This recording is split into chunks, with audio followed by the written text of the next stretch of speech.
Empezar yo ya. Me presento, soy Ignacio Rivera, que es la persona que está detrás de Academia del Paisaje junto con Noel Kingsbury y Ángeles Casares.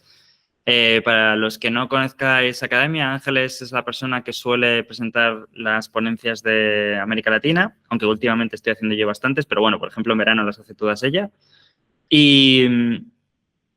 Y nada, quiero agradecer también a nuestro patrocinador Cultidelta, que este es el segundo año que nos patrocina y estamos muy agradecidos por el patrocinio. Y nada, dicho esto, yo doy paso a Ramón y a Cristina para que hagan su presentación de Urbanova. Muchas gracias. Hola. Hola, buenas tardes. ¿Qué tal? Entiendo que nos veis, además de la presentación, ¿no? ¿Nos estáis viendo? Sí, os vemos. No. Vale. Nada, somos Cristina y Ramón, el equipo de Urbanova. Antes de nada, dar las gracias a la Academia de Paisaje y en especial a ti, Ignacio, por la paciencia que sé que has tenido con nosotros y que nos has estado ahí insistiendo y que varias veces hemos intentado con las fechas y ha sido complicado. Muy agradecidos.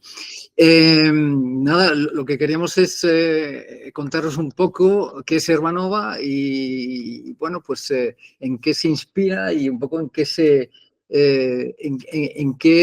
se motiva a la hora de hacer un poco de estos proyectos de paisajismo, que como veréis quizás es más amplio que un estudio habitual, ¿no?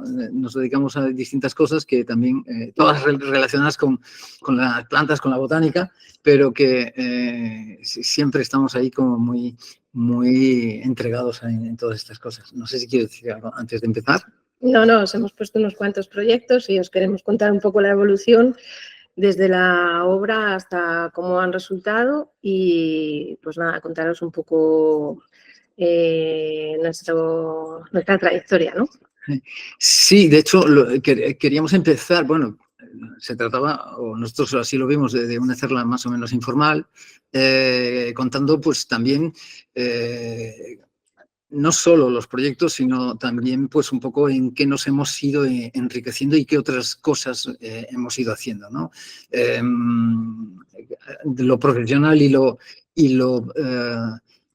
personal se mezclan, las aficiones con lo profesional se mezcla también. Nosotros casi no tenemos diferencia y entonces cualquier cosa que hacemos está siempre relacionada en el entorno de las plantas, de la botánica y entonces, bueno, pues a nosotros esto nos resulta bastante más sencillo. Si queréis, empezamos ya. Sí, empezar. Vale, con la presentación. Nada, pasamos a la siguiente. Una parte que para nosotros es importante, independientemente, por supuesto, somos un estudio de paisajismo, pero además, un poco lo que decíamos, ¿no? Nos dedicamos también pues, a cierta investigación, a publicar determinados escritos y también a la docencia. Casi desde hace aproximadamente como 20 años que yo doy clase desde la Escuela Castillo de Batres, después pasamos al grado de paisajismo de la Universidad Camilo José Cela y finalmente hemos seguido en el grado de la Universidad Rey Juan Carlos. Por lo tanto, la docencia para nosotros es una parte importante porque además colaboramos en distintos máster, formamos a técnicos de ayuntamiento, es una parte que a nosotros siempre nos ha gustado bastante y desde luego es una parte que nos llena también, nos obliga a aprender y nos parece también bastante agradable, ¿no? el poder enseñar. Después está un poco ligado a eso, esa parte de investigación que ahora comentaremos brevemente y esa otra de ilustración que tiene mucho que ver Cristina y que ahora también comentaremos, ¿no? Bueno, tampoco dudamos si poner estas diapositivas, pero bueno, la realidad es que hemos publicado distintos libros desde hace ya bastante tiempo relacionados con la botánica, la etnobotánica, el entorno urbano, no sé, todo ese mundo que a nosotros nos resulta muy interesante, a veces relacionado con la historia, otras veces relacionado con, bueno, pues, con las hierbas más cercanas y olvidadas que siempre estamos defendiendo. Bueno, pues la realidad es que pues no nos da ninguna pereza escribir y yo escribo, ella ilustra y bueno, pues hacemos habitualmente este tipo de publicaciones. No es difícil enredarnos en nada que tenga que ver con plantas. Enseguida nos subimos al carro y nos ponemos a trabajar en ello. Una colaboración que llevo haciendo desde hace 14 años es en la revista Quercus, en una sección que se llama Hierbas Comunes, donde ahí siempre digo que me desahogo de las cosas que necesito contar y, bueno, además de hablar de determinadas plantas, intento, pues eso, reflexionar sobre determinadas cuestiones. Ya son 14 años, casi van a hacer 15, y, bueno, pues es una colaboración. El resultado de esta colaboración fue un libro que se acaba de publicar, que es Botánica Cercana, ¿no?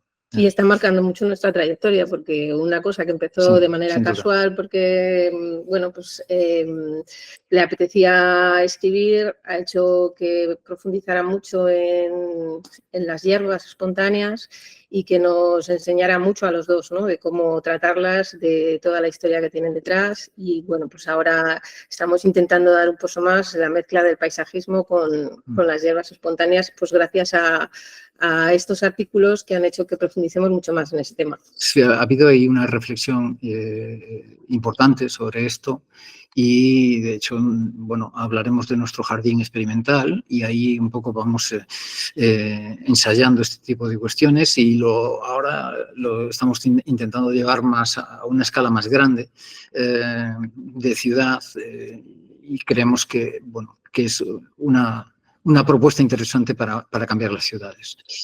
Bueno, estos son algunos de mis dibujos. Yo siempre acompaño a Ramón en los libros con ilustraciones y estos últimos... Yo acompaño a tus dibujos. Sí, estos últimos son los de Botánica Cercana, que el cartel que pone a la izquierda de Ellas Ilustran Botánica es una exposición que hay en el Jardín Botánico ahora, que es de ilustradoras a lo largo de la historia y, bueno, pues ellas... dieron la posibilidad a las ilustradoras botánicas que no trabajamos o sí como tal, que queríamos presentar nuestros dibujos, mandarles nuestro trabajo y el dibujo del fruto del estramonio ha sido seleccionado y está en la exposición. Pero vamos, os recomiendo ir a verla porque la verdad es que han reunido obras muy interesantes de muchas mujeres y merece la pena darse una vuelta por allí, ¿no? Normalmente trabajaba en tinta y en blanco y negro, estos son dibujos digitales, algunos son a plumilla y ahora ya me voy atreviendo a meter algo de color, que son los siguientes.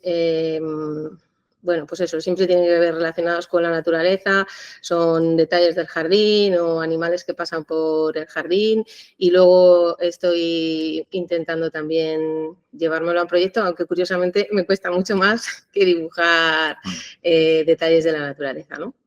Siempre, sus dibujos siempre es una gotita de frescor, porque siempre son súper atractivos dentro de un proyecto, ¿no? Entonces, siempre intentamos, lo que pasa es que no siempre hay tiempo, pero humanizan el proyecto. Si pudiéramos, lo haríamos más a menudo, ¿no? Bien, pues esta sería como nuestra parte más, bueno, pues... donde nos formamos, pero también hay una parte importante que también nos ha enriquecido mucho. A nosotros nos encanta viajar, nos gusta viajar por todo el mundo y llevamos haciéndolo casi desde hace, no sé, 20 años, 30 años. No, 30 años no, pero 30 años hace que nos conocemos, eso sí. Bueno, como veis, está muy ligado lo personal con lo profesional, entonces tampoco sí. queríamos hacer porque nuestra vida no es así, no queríamos que fuera una conferencia muy profesional, sino que os queremos contar un poco, pues eso, cosas de nuestra vida y de nuestro trabajo. Y entonces... Que después dan como resultado nuestro trabajo, pero como os decimos, no hay frontera, ¿no? Está todo entrelazado. Y yo lo que quería decir, que no había dicho, es que los dos nos formamos en la Escuela Castillo de Batres y allí nos conocimos. Y eso hace nada menos que 32 años, que lo he mirado hace un ratito. Que no y me lo tanta sabía. estabilidad da para hacer muchas cosas. Bueno, los viajes, pues, ¿a dónde? Pues a los sitios donde la botánica era más interesante, nos resultaba más interesante. En un primer momento recorrimos distintas zonas montañosas de muchos países por la singularidad botánica y después hemos ido, también una parte importante ha sido la cuenca mediterránea, la zona mediterránea, que desde luego nos da herramientas muy útiles y nos ayuda a entender el uso de las plantas en nuestros proyectos, ¿no? Bueno, tampoco queríamos simplemente unas cuantas imágenes de por dónde hemos ido pasando y siempre con la botánica como un referente. No solo nos interesa la botánica, nos interesa mucho también el análisis urbano de los distintos países, cómo se resuelven las ciudades, que es en el entorno en que realmente nosotros trabajamos. Nosotros no lo hemos dicho, pero tampoco no solemos hacer jardines, no hacemos jardines particulares y nos movemos quizá a otra escala. Bueno, quizá esto lo hablemos después. Bueno, algunas, Senegal, Uganda, las montañas, en el nacimiento del Rubenzori, aquí perdón, en el Rubenzori, el nacimiento del Nilo, ¿no? Etiopía, también muy interesante. Hay un tema aquí muy interesante de convergencia evolutiva con las distintas especies en África y en América, Colombia, Mongolia, Kazajistán. Hemos pasado por paisajes interesantísimos y siempre con la guía de plantas bajo el brazo. Sí, nos hemos juntado 4 locos que nos gustan las plantas y es la excusa para viajar a cualquier sitio donde haya alguna planta interesante que ver.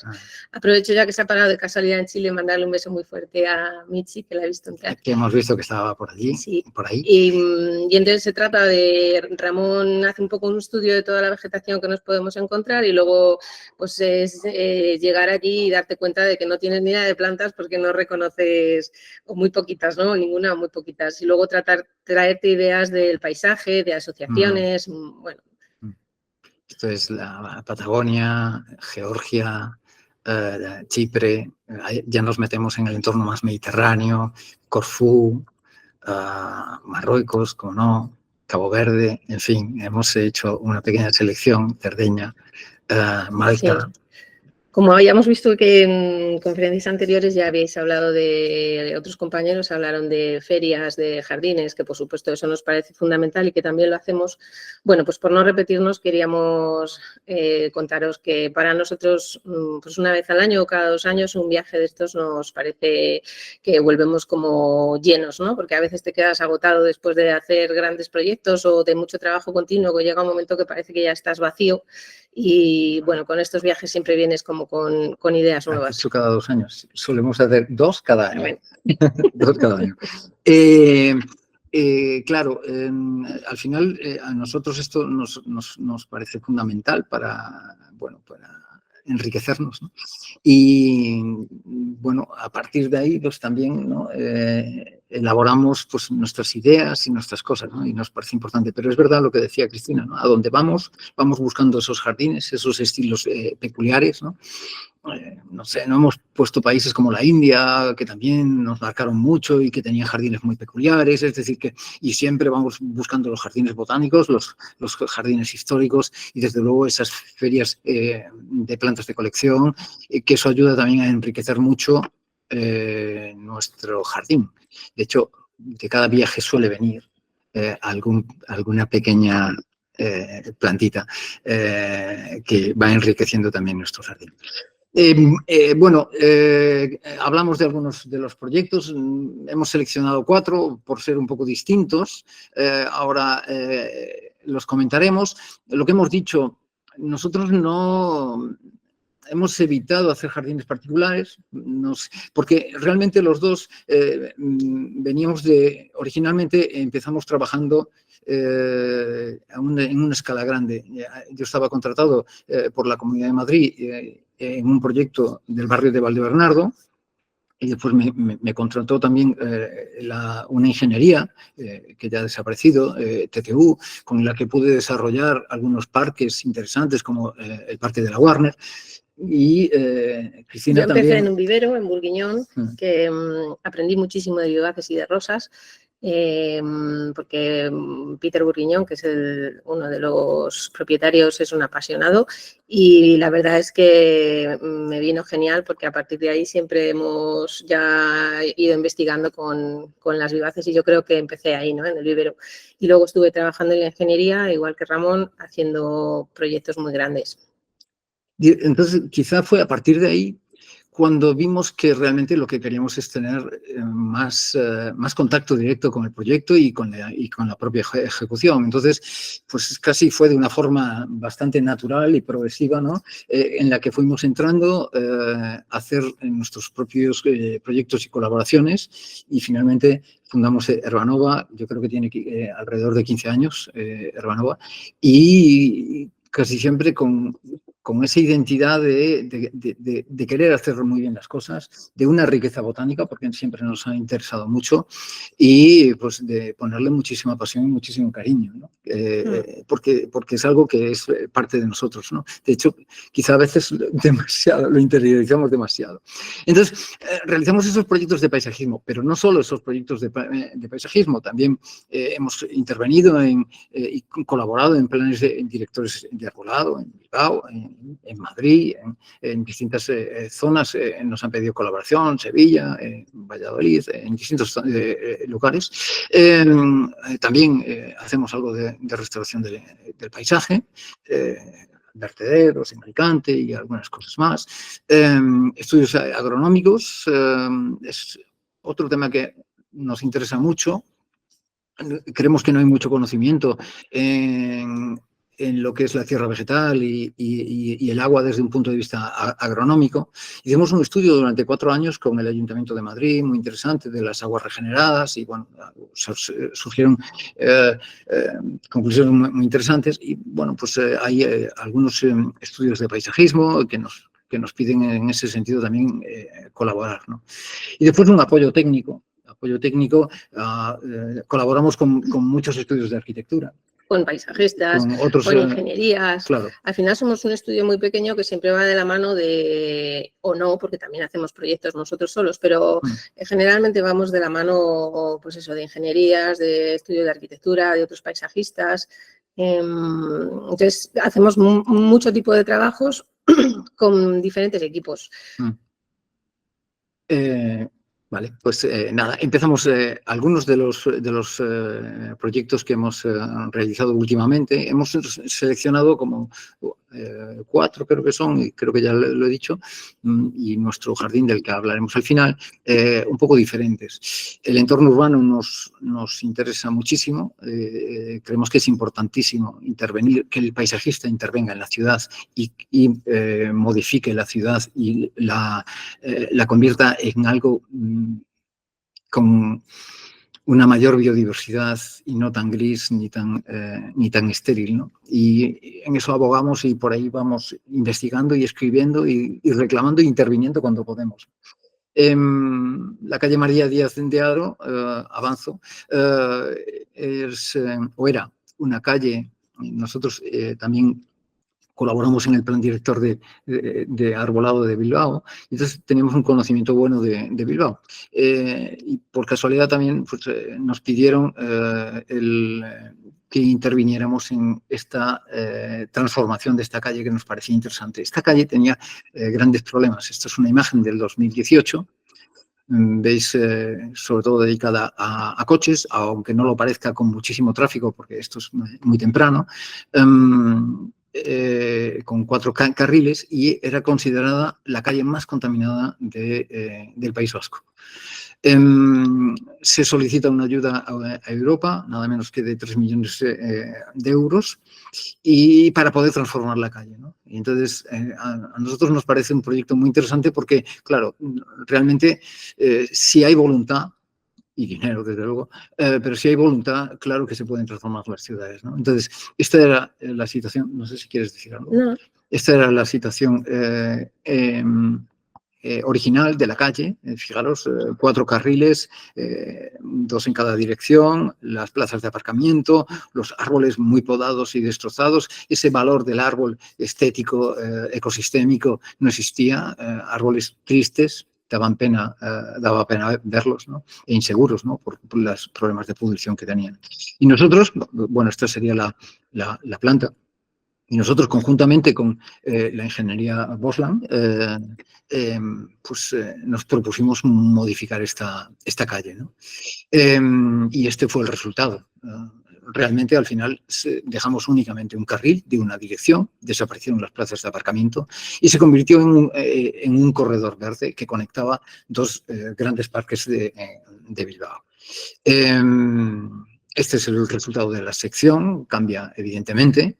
Nos dejaron introducir suelo estructural para que los árboles ya, independientemente que estuvieran en unas grandes zonas de plantación, unas medianas, pues que además no tuvieran limitación y pudieran crecer por debajo de los caminos.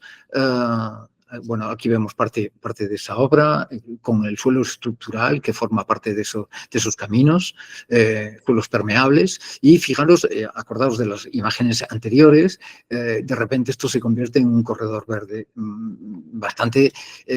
Tardó mucho la obra, pero el cambio fue bastante sorprendente, ¿no? Y el mismo periódico después, nada menos que 3 años después o 4, dice, la calle Díaz de Haro, ¿no?, se convierte en un corredor verde, ¿no? O sea que el cambio fue más que evidente.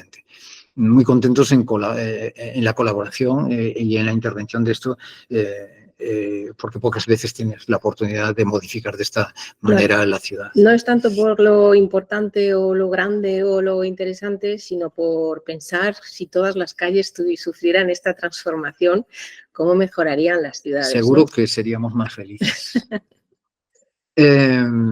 Bueno, el siguiente, así por elegirlo algo emblemático, nosotros cuando se creó la ciudad deportiva formábamos parte de un equipo de paisajistas que después desapareció y nos quedamos, yo creo que durante 8 años quizá o más tiempo, llevando la asistencia técnica y las diferentes ampliaciones que fue haciendo la ciudad deportiva del Real Madrid. Fue muy interesante este proceso porque ya no estamos. Quien lo dirigía, Paul Burgess, se fue a otro equipo de fútbol y bueno, nosotros también dejamos de colaborar. Pero fue muy interesante la colaboración en la ciudad deportiva y la verdad es que también disfrutamos mucho, ¿no? Y nos dejaron hacer cosas realmente poco corrientes. Ponemos solo el ejemplo de uno de los frentes de la ciudad deportiva, la que se llama Fachada Oeste, que aquí también colaboramos con el estudio de arquitectura de Julián Zapata y bueno, pues había como una finalidad para que sobre todo el pabellón de baloncesto tuviera la posibilidad de crear un circuito para correr, pero tenía que ser algo estético, atractivo, ornamental, y así nos pusimos a ello. Y la verdad es que quedó bastante bien desde nuestro punto de vista y como muy llamativo, ¿no? Siempre en nuestros trabajos hemos sido muy rigurosos en cuanto a la parte agronómica. Hemos establecido unos pliegos de condiciones a veces bastante exigentes. Quien ha trabajado con nosotros sabe que los llevamos a rajatabla, que la tierra vegetal tiene que cumplir con unos análisis determinados y se rechazará las veces que haga falta si eso no se cumple. Es muy importante para nosotros el drenaje, es muy importante también la calidad de la planta y siempre vamos supervisando un poco las diferentes fases. Aquí estamos viendo los drenajes de la ciudad deportiva. Sí, esto era una pradera. Paul Burgess, que antes ha comentado Ramón, era un loco de las praderas y tuvimos que meter muchísimos metros de superficie de pradera y esto es pues, la preparación de los drenajes, ¿no? Aquí vemos los aportes de tierra. Simplemente ponemos estas imágenes para que después veáis un poco la transformación. Una cosa que hacemos nosotros siempre, bueno, solemos trabajar con mezclas de plantas. Entonces, eso a veces nos complica un poco a la hora de elaborar el proyecto y en la ejecución. Entonces, lo que hacemos siempre nosotros, además pedimos a la empresa de jardinería que hagamos nosotros el replanteo. Entonces, nosotros vamos colocando la planta, la vamos distribuyendo en base a nuestros criterios, porque a veces las mezclas son complejas, a veces son de manchas monoespecíficas, a veces son 2 especies, pero a veces se pueden juntar 5 o 6 especies, ¿no? Entonces, es difícil que eso lo llegue a comprenderla o lo llegue a elaborar, al menos desde nuestra perspectiva, la empresa de jardinería. Entonces, nosotros lo que pedimos es que nos dejen, colocamos nosotros la planta y la verdad es que también disfrutamos mucho con ella, ¿no? Sí, es difícil, al final es curioso porque es mucho más difícil colocar la planta sin orden que con orden.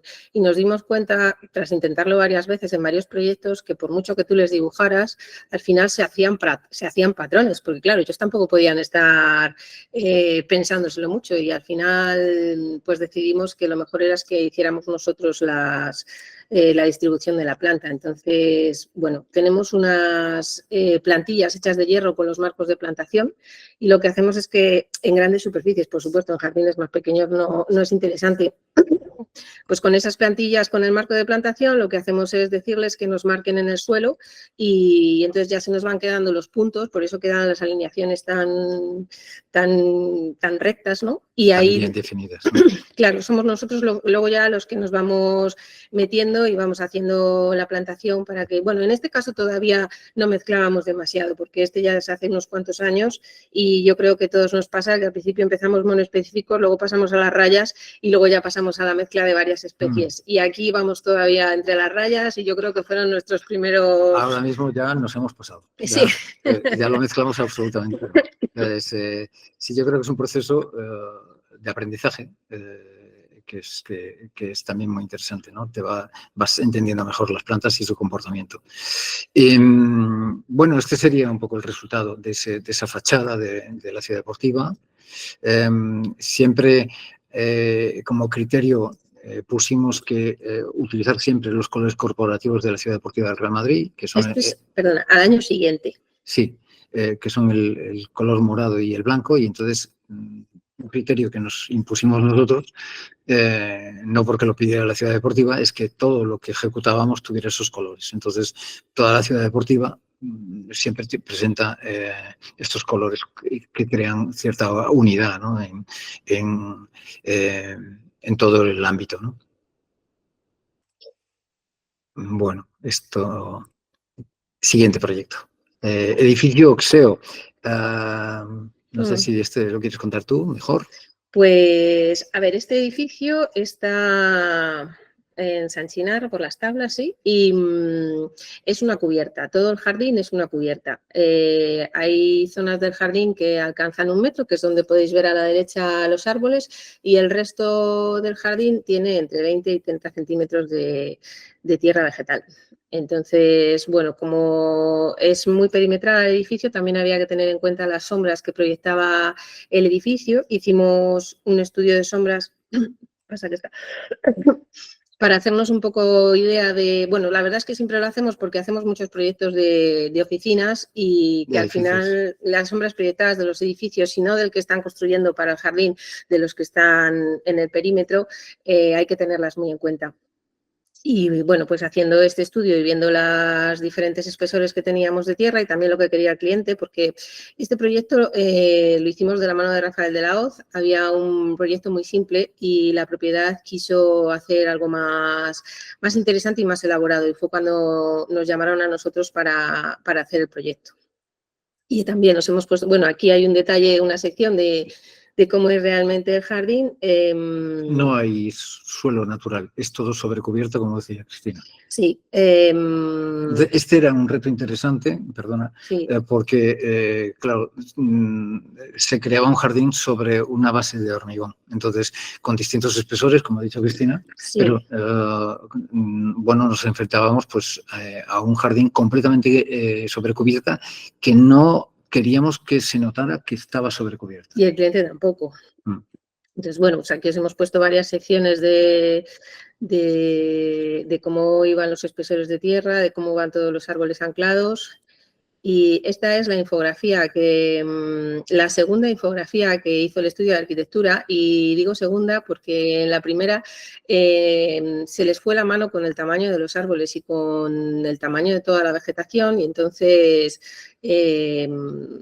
bueno, pues la propiedad...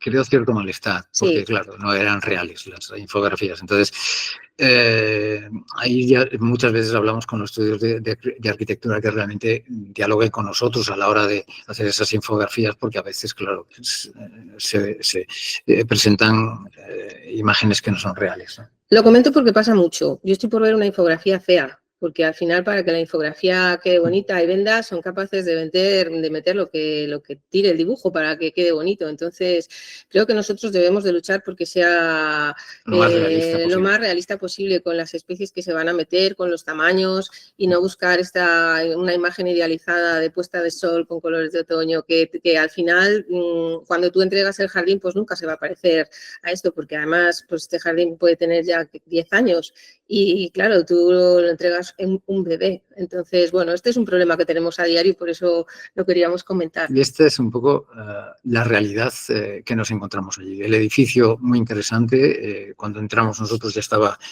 muy avanzado, y este era el jardín, ¿no? Y lo primero que hicimos es pensar si teníamos que salir corriendo, ¿no? Porque dices, ¿dónde está el jardín? Sobre esto yo tengo que hacer algo. Sí. Bueno, pero como nos encantan los retos, desde luego, hicimos un proyecto que, bueno, que creemos que consiguió los objetivos que buscaba la propiedad, ¿no? Este es el entorno que había, que ahora ya ha desaparecido porque hoy era otra parcela, pero también nos pedían que aislarlo de esas vistas tan feas. Aquí vemos el aporte de tierra vegetal, el control de los espesores. Aquí tan solo tenemos 30 centímetros de tierra, no hay más, y sobre esto había que hacer un jardín, no era posible. El riego por goteo, o sea, el riego que nosotros utilizamos, nunca utilizamos por defecto, nunca utilizamos riego aéreo, siempre es riego por goteo. Si a veces utilizamos praderas, también es riego por subirrigación, es decir, que nosotros hemos excluido el riego aéreo, no usamos ni difusores, ni toberas rotativas, ni aspersores, porque entendemos que son menos eficientes. Y bueno, todos sabemos el problema que tenemos, ¿no? Con el agua. Casi siempre el gotero lo tendremos enterrado, casi siempre más bien oculto bajo el acolchado. Esta imagen, bueno, demuestra un poco lo que os decía, lo que comentábamos, que somos bastante exigentes en cuanto a calidad de tierra. Aquí el análisis de tierra llegó tarde y como corría prisa, la realidad es que cuando nos dieron el análisis de tierra se autorizó el aporte de tierra vegetal porque corría prisa, pero con el compromiso de que si no cumplía habría que intervenir sobre ella. La textura no cumplía y aquí nos parecía muy importante que fuera una textura arenosa porque tenía que drenar bien este suelo. La empresa de jardinería al final no puso ningún problema y hizo una enmienda de arena de río para corregir ese problema. Pero eso es verdad que nos paró un poco la plantación. Bueno, aquí están los replanteos. Una cosa que también hicimos en este proyecto, que tiene una fachada muy peculiar, es simular un poco el volcado del diseño del propio edificio. Siempre buscamos que dialogue la arquitectura y el paisajismo, y bueno, esto nos parecía interesante. Y estas perfiles que vemos aquí, lo que harán es recoger al boj que se mantiene estable y que de alguna forma recuerda el diseño de la fachada del edificio, ¿no? Los anclajes para los árboles, claro, estamos sobre cubierta, los replanteos, y ahora veréis, bueno, ahí estamos interviniendo en ese replanteo y este sería un poco el resultado, ¿no? la verdad es que quedó bastante bien, muy atractivo y con algo que a nosotros nos parece muy importante, una marcada estacionalidad. Evoluciona mucho, cambia mucho a lo largo del año, hay sorpresas a lo largo del año y eso, pues con eso siempre solemos jugar bastante, ¿no? Aquí veis otra época distinta, otro aspecto distinto. Exactamente igual, al principio a finales del invierno, principios de primavera también surgen, se llena completamente de Narcissus Thalia y da un aspecto también un poco completamente distinto, ¿no? Además es un jardín en el que la propiedad no quiere que se deteriore y nos ha llamado varias veces para ir a verlo, pues porque había habido bajas en algunas plantas, para que decidiéramos si se ponía la misma especie o no, y esto es muy agradecer porque en nuestro caso, al no hacer privados, normalmente tú haces el jardín y desapareces ya para siempre. Puedes ir a verlo si te pasas tú por allí, pero desde luego no te suele volver a llamar nadie y vas viendo cómo se van deteriorando. Y en el caso de este jardín, la verdad es que es un gusto volver porque... De hecho, son ellos los que nos llaman y nos han pedido que organicemos visitas. Es un edificio de oficinas para que los usuarios conozcan un poco. Hay algunas especies singulares, raras, poco corrientes en Madrid, como el Eriolobus trilobatus, que se ve en muy pocos sitios. Y bueno, pues nos han pedido incluso que hagamos una especie de manual, de guía, para los usuarios. Aquí veis una pequeña pradera, nosotros casi no usamos praderas, esto es Paspalum virgatum. Terrible arqueta en medio, pero nosotros llegamos muy tarde ya cuando el edificio estaba hecho y no hubo manera de cambiar la arqueta. Sí, Paspalum vaginatum, un cultivar que se llama SI 2000, creo, IRLE 2000. Estas praderas que usamos cambian de color también, porque son sensibles al frío y a nosotros nos parece también parte del atractivo. Por cierto, debajo de esta pradera hay una red de riego por goteo que no ha dado ningún problema y que ha funcionado muy bien. También en este jardín hemos usado zoysia. Fijaros, es lo que comentábamos de la estacionalidad, ¿no? Que es algo que también buscamos. Esto es ya invierno, pero sigue siendo valioso. La empresa de jardinería ha entendido perfectamente y nos ha apoyado en el mantenimiento, conservando esas estructuras y mostrando que también tiene una sensibilidad estética alta y bueno, pues nos gusta mucho cómo respeta un poco todas estas estructuras que a nosotros nos resultan muy valiosas. El hecho de que esté seco no deja de ser hermoso, ¿no? Y este es un pequeño cuadernito que nos pidieron, ¿no? Un cuadernito, no sé, de 30 hojas que han ido repartiendo por todos los usuarios del edificio para que conozcan el jardín. Entonces también demuestra cómo la propiedad también tiene esa sensibilidad y es muy de agradecer. Edificio Abril, quizá hay que apurar un poco porque... Sí, este es otro edificio que tiene parte del jardín en cubierta, otro edificio de oficinas que tiene parte del jardín en cubierta y parte en terreno natural. Ya en esta parcela existía un edificio que tiraron abajo y antes de hacer el proyecto tuvimos que ir porque había bosquetes de carpes y nos pidieron que fuéramos a valorar si se podía hacer algo con ellos o no. Entonces decidimos que sí, que los íbamos a trasplantar para reutilizarlos en el jardín y que ya, pues desde el primer momento, tener árboles de porte grande, ¿no?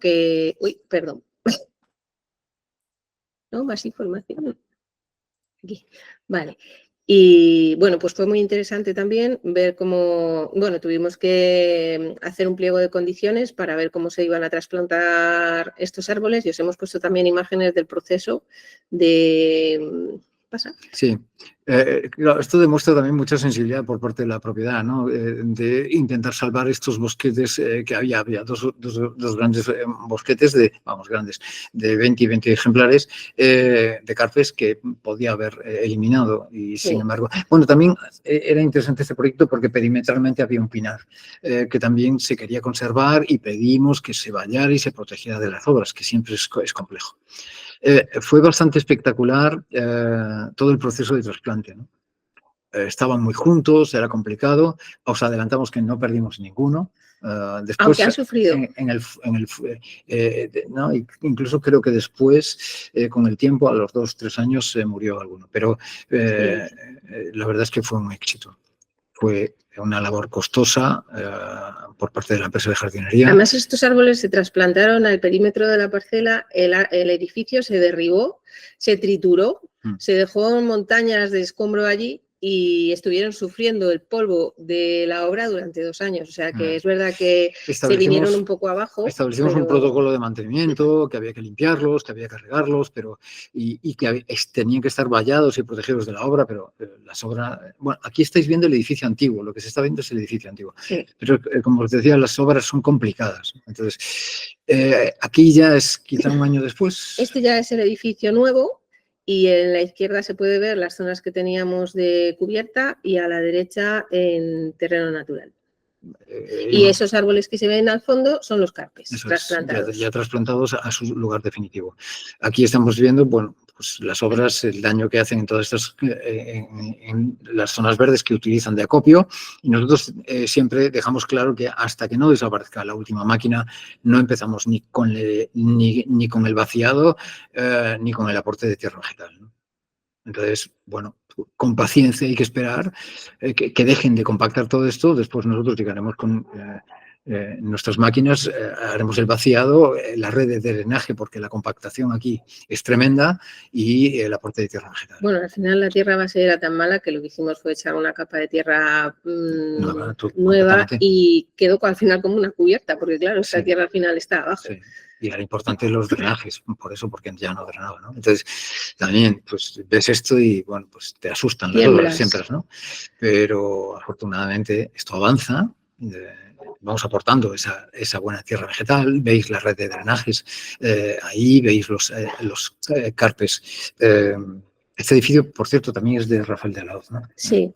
El agua de los drenajes se recoge y se reutiliza para el riego. Sí. Que eso nos lo piden también ahora mucho con los sellos, el WELL, el BRIN y todos estos sellos de calidad. Bueno, pues tienes que cumplir una serie de objetivos y uno de ellos es ese, ¿no? En el edificio XEO también se recoge en un depósito y se reutiliza para riego. Bueno, y aquí lo que os decimos, o ya os hemos dicho muchas veces, ¿no? Somos muy exigentes en cuanto a la ejecución. Pedimos que el marco de plantación sea correcto y sea perfecto, que el replanteo sea bueno, y después aunque sabemos que desaparecerá, pero bueno, que cuando se entrega el trabajo, ¿no? Pues que desde luego estemos todos orgullosos, ¿no? Aquí, bueno, vemos la entrega, la plantación, el proceso de plantación, el gotero, que después taparemos. Siempre utilizamos triturado de madera. Nosotros el acolchado de corteza de pino no nos gusta demasiado. Hace mucho sí que no lo utilizamos. Aquí había, pues igual, zonas de sombra y entonces... Mucha sombra. Las especies van en función, después por ejemplo ahí había Diopteris debajo de los pinos. Diopteris eritrosoda, euforbias, Aconoclea macra. Su especie Wulffeni. Esta es la parte de cubierta. Esto que se ve aquí es todo sobre cubierta. Nos hicieron un muro por detrás para que pudiéramos levantar cota, porque la parcela al lado, que es un restaurante, no querían que se viera desde las oficinas y bueno, pues hicimos este aporte. Y ahora veréis el resultado, porque la verdad es que quedó bastante bien. Bueno, avanzo. Este sería el resultado final. Fijaros cómo cambia. Todo cambia. Este es el pinar recién plantado. Esta es una hiedra que siempre usamos nosotros, que se llama Hedera helix wonder, de hoja pequeñita y muy redonda, que la usamos prácticamente en todos los proyectos. Y este es el pasillo que hemos visto antes, con la conoclea. Es un pasillo muy a la sombra. Bueno, pues la verdad es que ha funcionado bastante bien. De cómo era, ¿no? Hemos conseguido salvar estos pinos, aunque perdimos algún pino. Bueno, es que justo nos cayó la nevada, ¿no? Cuando estábamos en la obra y se llevó por delante a varios pinos. Bueno, Camping Pola, esto es algo completamente distinto. Esto es en Gerona, de punta a punta hay 1 kilómetro, si no recuerdo mal. Es un valle muy bonito de un antiguo camping que había que reformar y que da a una pequeña calita, la Cala Pola, ¿no? Se llama. Sí, era un camping que quería convertirse en glamping. Y entonces pues querían reconvertirlo y meter cabañitas y que, pues que la vegetación también fuera parte del camping, ¿no? Al principio había mucho interés en poner muchos bungalows y tal, y fuimos hablando con la propiedad, y la propiedad, que también era muy sensible en ese sentido, fue reduciendo bungalows y nos permitió que los taludes que formaban ese valle, que pudimos recuperar casi prácticamente la vegetación natural que había, que es un alcornocal muy bonito. Y sin embargo, en la zona baja, en la zona donde están los usuarios, pues que sí, que ahí que fuera algo más ornamental, pero también con una sensación más, o sea, que se percibiera algo más natural, ¿no? Entonces, esta es la propuesta que les hicimos antes de hacer el proyecto de ejecución, un poco el básico, explicándoles un poco cómo iban a ser las especies dependiendo de las zonas. Lo primero que hicimos allí fue un estudio de la vegetación, qué especies había, y muchísimas de esas especies las incorporamos a nuestro proyecto. Sí, nada, estas son las fichas, así que por zonas les vamos presentando para que se haga un poco la idea de las especies, de la paleta de colores, de cómo es el desarrollo de los árboles. Es un proyecto muy grande, tiene 1 kilómetro de lado a lado, casi acaba con nosotros hace 2 años, entre ir hasta Gerona, a estar en la obra todo el día andando y luego volver. Era un proyecto muy, muy grande, pero en el que disfrutamos un montón y aprendimos mucho. Muy duros, ¿no? Lo que pasa que es muy tarde. Bueno, esto, aunque no lo parezca, son aparcamientos que queríamos que se integraran y que no fuera el típico aparcamiento. Bueno, son zonas de caravanas, sí, y tal. Zonas de caravanas. Entonces, queríamos que se integrara lo máximo posible, y en ese sentido creemos que lo conseguimos, ¿no? Veis que en estas zonas más bajas, pues sí, además de Vitex, que sí aparece en la zona, pues utilizábamos algunas especies. Aquí, por ejemplo, se ve el Calamagrostis acutifolia calfoster, ¿no? Pero utilizamos también otras especies en esas zonas más transitadas y más cerca de las zonas de piscina. Ahí sí que utilizábamos especies más ornamentales, ¿no? Aquí Estas vemos. fotos son del mismo año en el que se hizo la plantación. Aquí nos hicieron mucho hincapié y nosotros también nos esforzamos en que, claro, toda la zona de caravanas al final son setos en todos los campings. Y, bueno, pues evitamos poner especies que hubiera que recortar. Buscamos especies que tuvieran, que se pudiera mantener el porte lo más natural posible sin llegar a meter el cortasetos, ¿no? Para no llegar a hacer esos setos lineales. Siempre evitamos un exceso de intervención. Nos gusta que, bueno, que la planta se pueda expresar, ¿no? Bueno, esta no la habíamos quitado. Bueno, ya terminamos con nuestro jardín, como bien lo define el jardín rebelde, como nosotros. Nosotros tenemos la ventaja de que tenemos el estudio y la vivienda a 40 kilómetros de Madrid. Y a pesar de que estamos en una urbanización, estamos relativamente aislados, ¿no? Y esta es la vista que tenemos ahora mismo desde el estudio, ¿no? Y debajo está nuestro jardín. Entonces, bueno, realmente cuando llegamos a este lugar nos encontramos con esto, con un jardín, pues con muchas cosas que no nos gustaban, un seto de Cupressus arizónica perimetral que te impedía compartir ese paisaje o disfrutar de ese paisaje que tenías fuera. Y bueno, pues nosotros teníamos claro que lo queríamos transformar en otra cosa, ¿no? No sé si quieres decir algo. Pues sí, quiero decir que no es un jardín bonito, porque estoy harta de que todo el mundo... Vamos a poner fotos bonitas, por supuesto, nos vamos a poner las feas, pero es un jardín donde entra y sale planta continuamente, donde depende de si nosotros tenemos trabajo o no. Entonces, si hay trabajo, el jardín se tiene que abandonar. Si no hay trabajo, el jardín se trabaja. Cuando venimos de ferias, pues venimos con 40 plantas que hay que buscarles sitio, que tú no has ido a comprarlas, pero que se te han puesto delante y entonces la quieres probar y te la traes. Y entonces... lo digo porque al final mucha gente nos dice, quiero ir a ver tu jardín, y yo creo que si algunos luego vienen se decepcionan porque esperan un jardín espléndido, y no es un jardín espléndido, es un jardín donde nosotros experimentamos, probamos, y muchas veces pues parece que está a punto de perderse, pero cuando hay épocas de mucho trabajo, pues es verdad que a veces no podemos salir. El jardín, hay una premisa, y es que no queremos que nadie intervenga en el jardín, porque hay demasiadas especies. Solemos tener alrededor de unas 500 especies, más o menos, que vamos probando. Han debido de pasar por el jardín. Lo tenemos desde hace 10 años, más o menos. No, 20. Pero el jardín, el jardín. Sí. Y han debido de pasar, pues fácil, 3.000.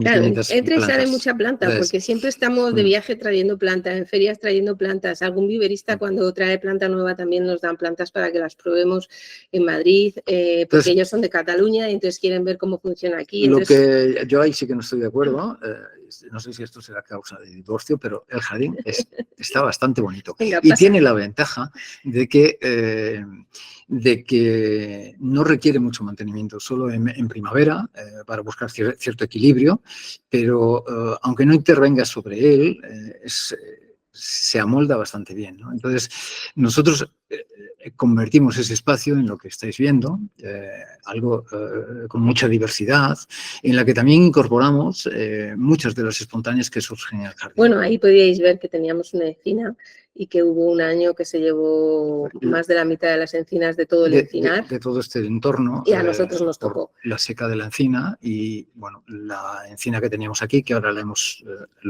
reemplazado por 2 arces campestres Elric, por añadir una pincelada de caducifolia. Bueno, se nos perdió, no, le teníamos mucho cariño, pero bueno.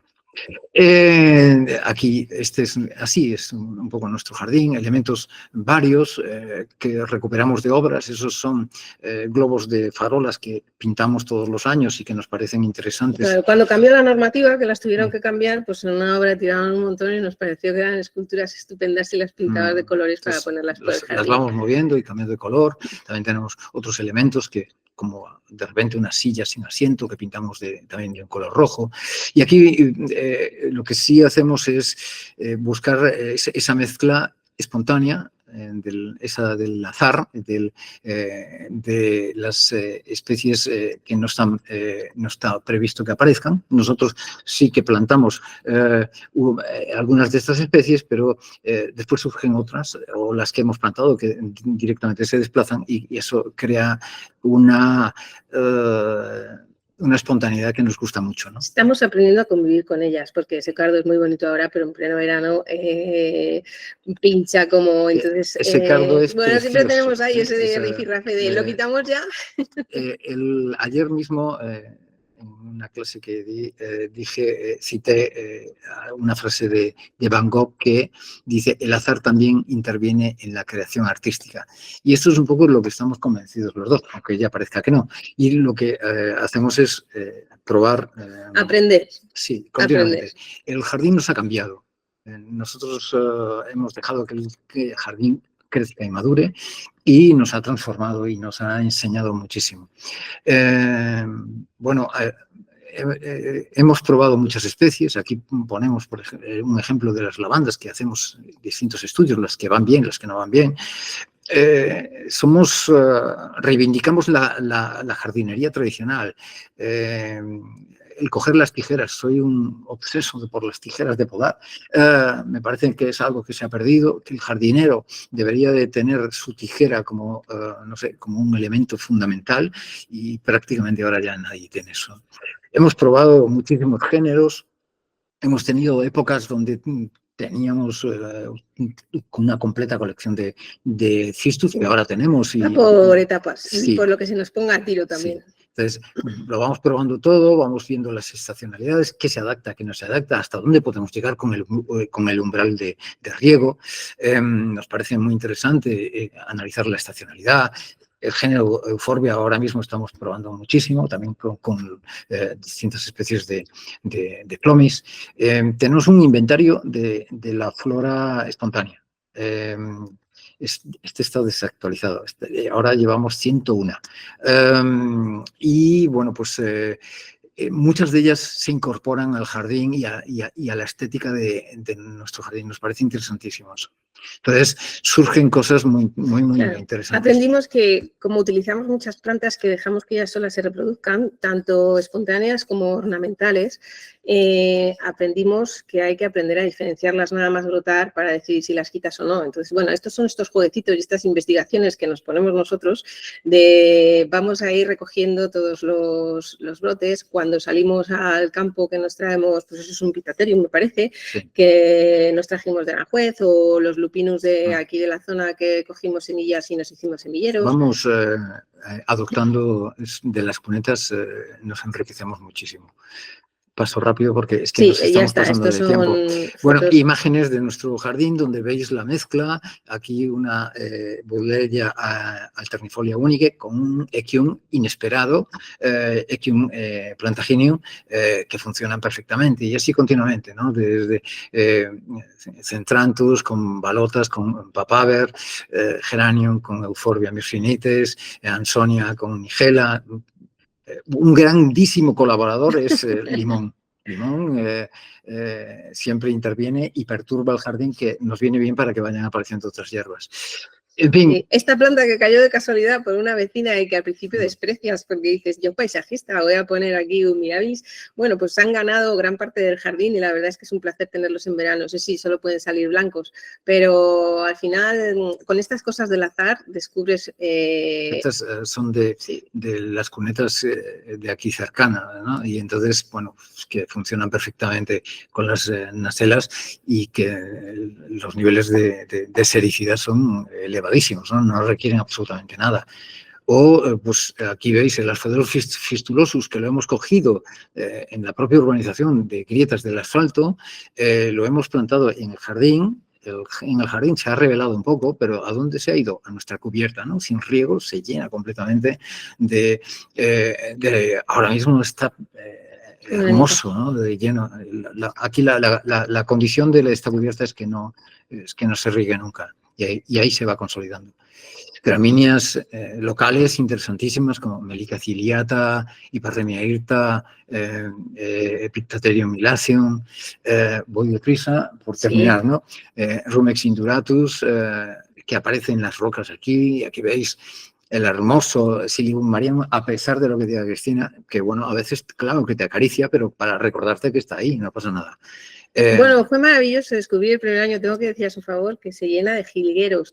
Entonces es maravilloso que de repente el jardín te vienen un montón de pájaros que no habías visto antes, porque las semillas de los cardos, no sé cómo las encuentran, pero vienen pájaros cuando están ahí que no vienen el resto del año. Nos parece muy bonito esa estacionalidad, esa evolución. Entonces, estas estructuras que se generan y que son efímeras siguen siendo bellas cuando avanza el verano, pero incluso en invierno. Es un jardín en el que no se trata y que toda la vida es respetada y que también nos aporta una grandísima belleza. Y nuestro jardín está lleno. Y descubres que los insectos también son súper interesantes. Lleno de vida, ¿no?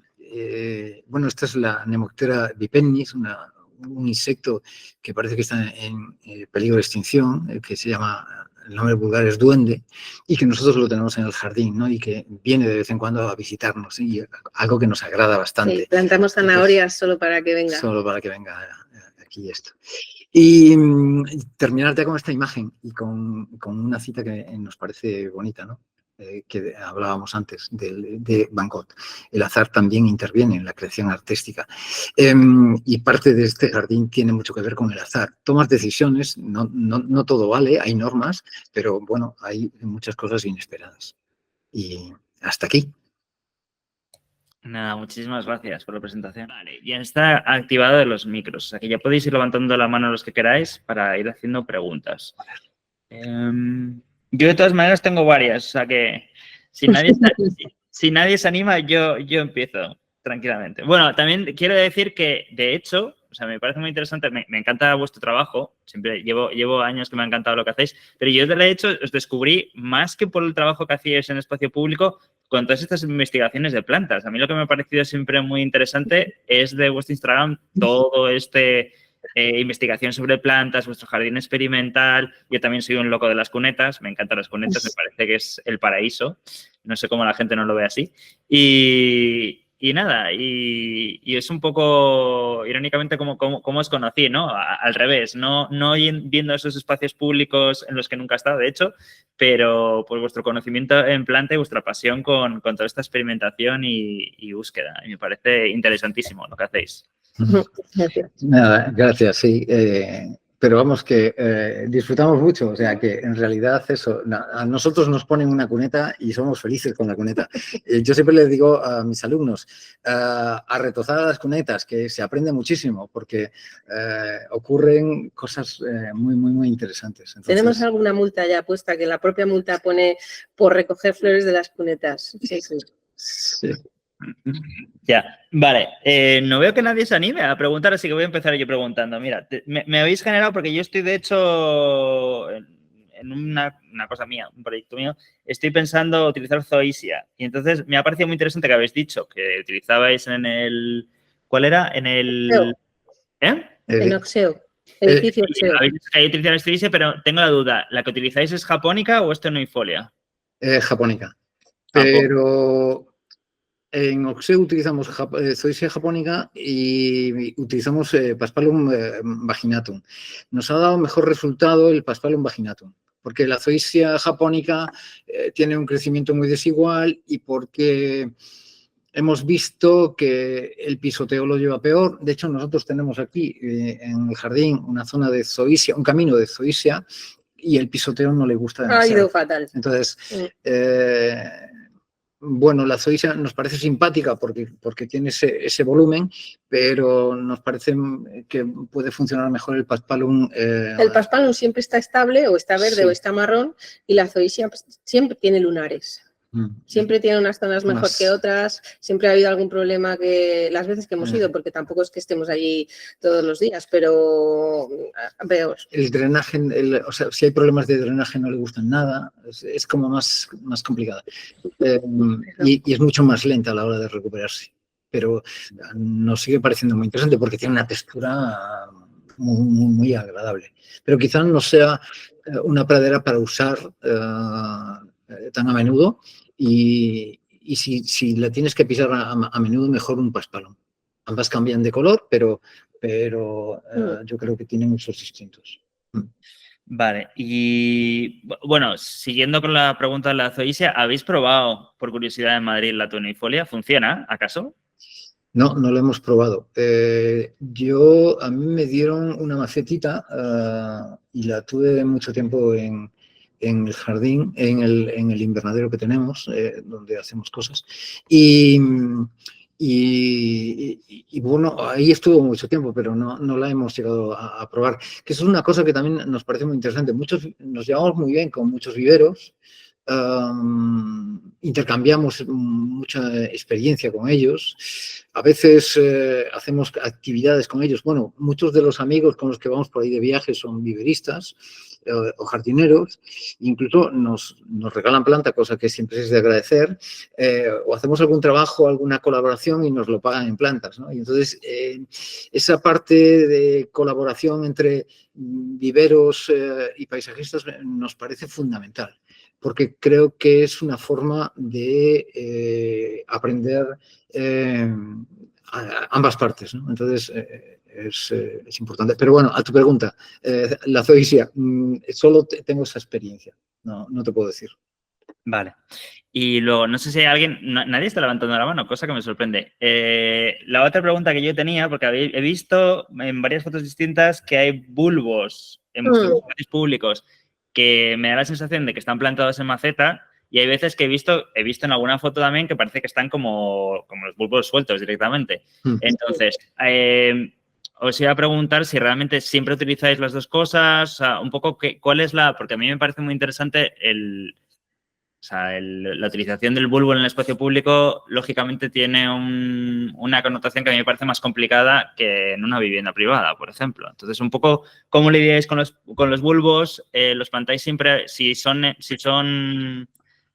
el bulbo directamente, si lo plantáis a posteriori de toda la plantación?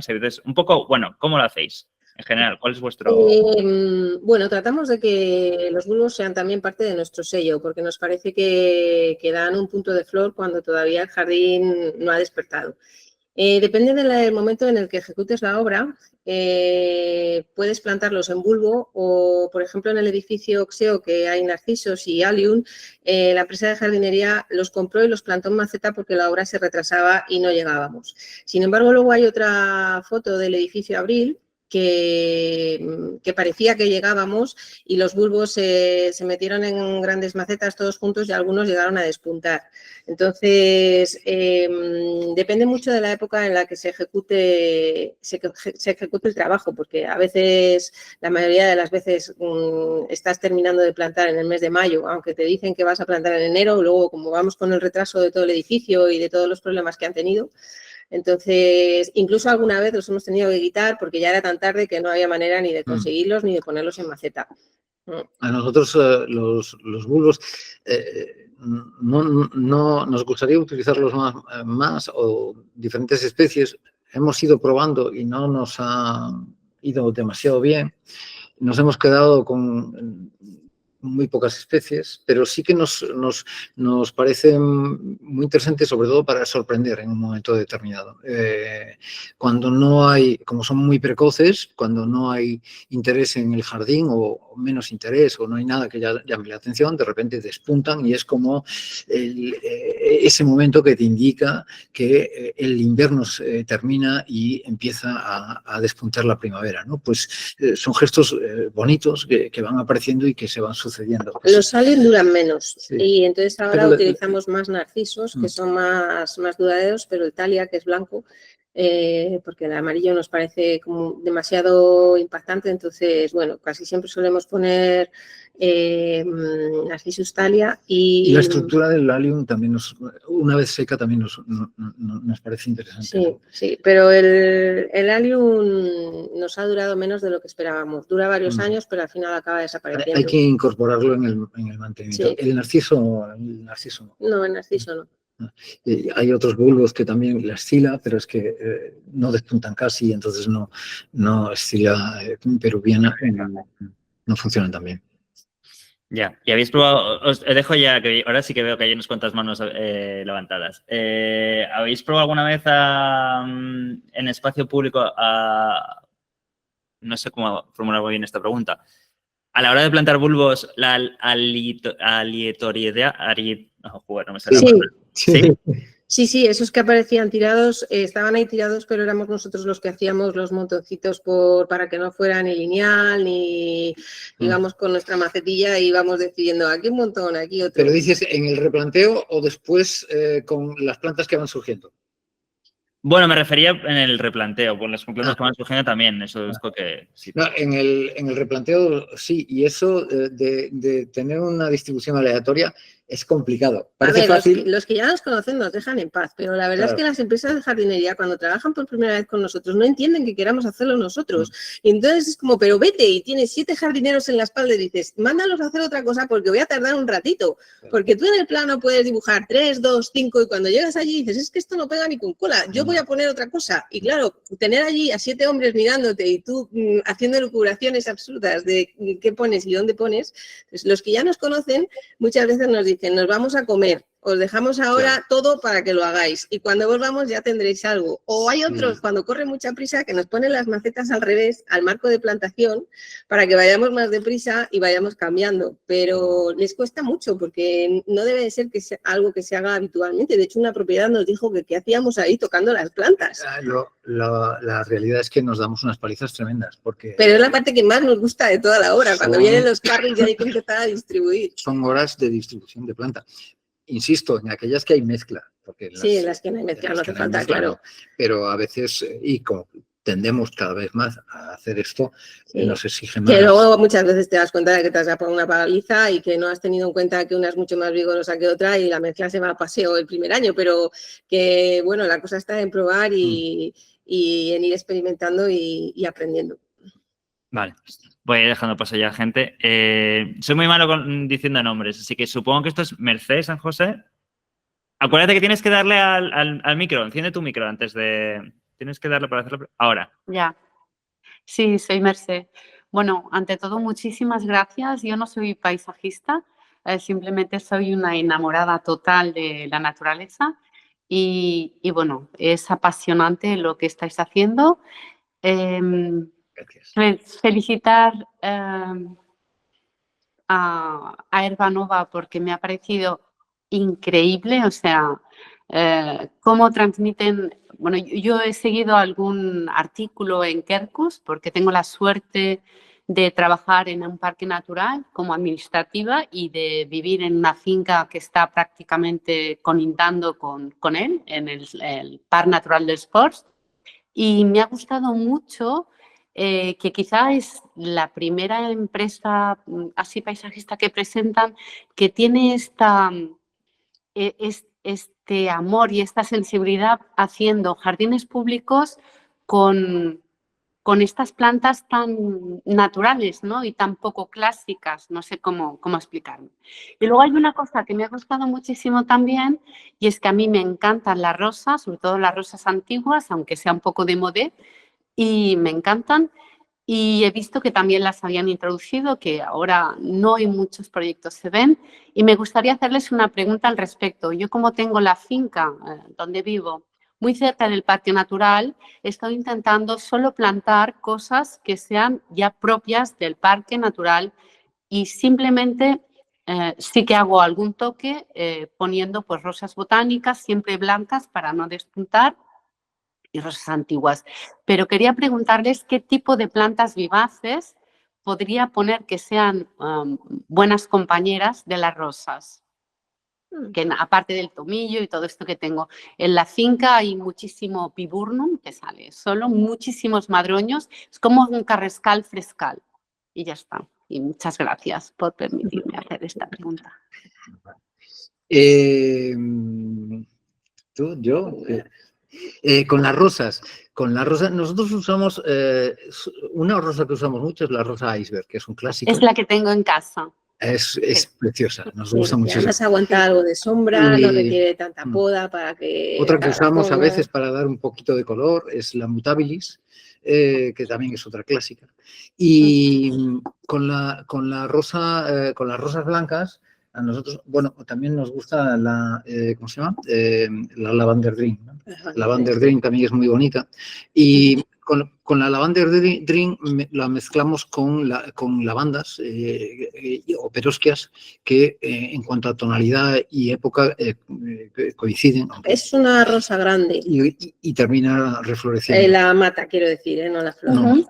En general nosotros usamos rosas simples o semidobles, pero no muy dobles, no, y no muy individuales, no, simplemente esos ahora se llaman rosales paisajistas. Y con las blancas utilizamos pues...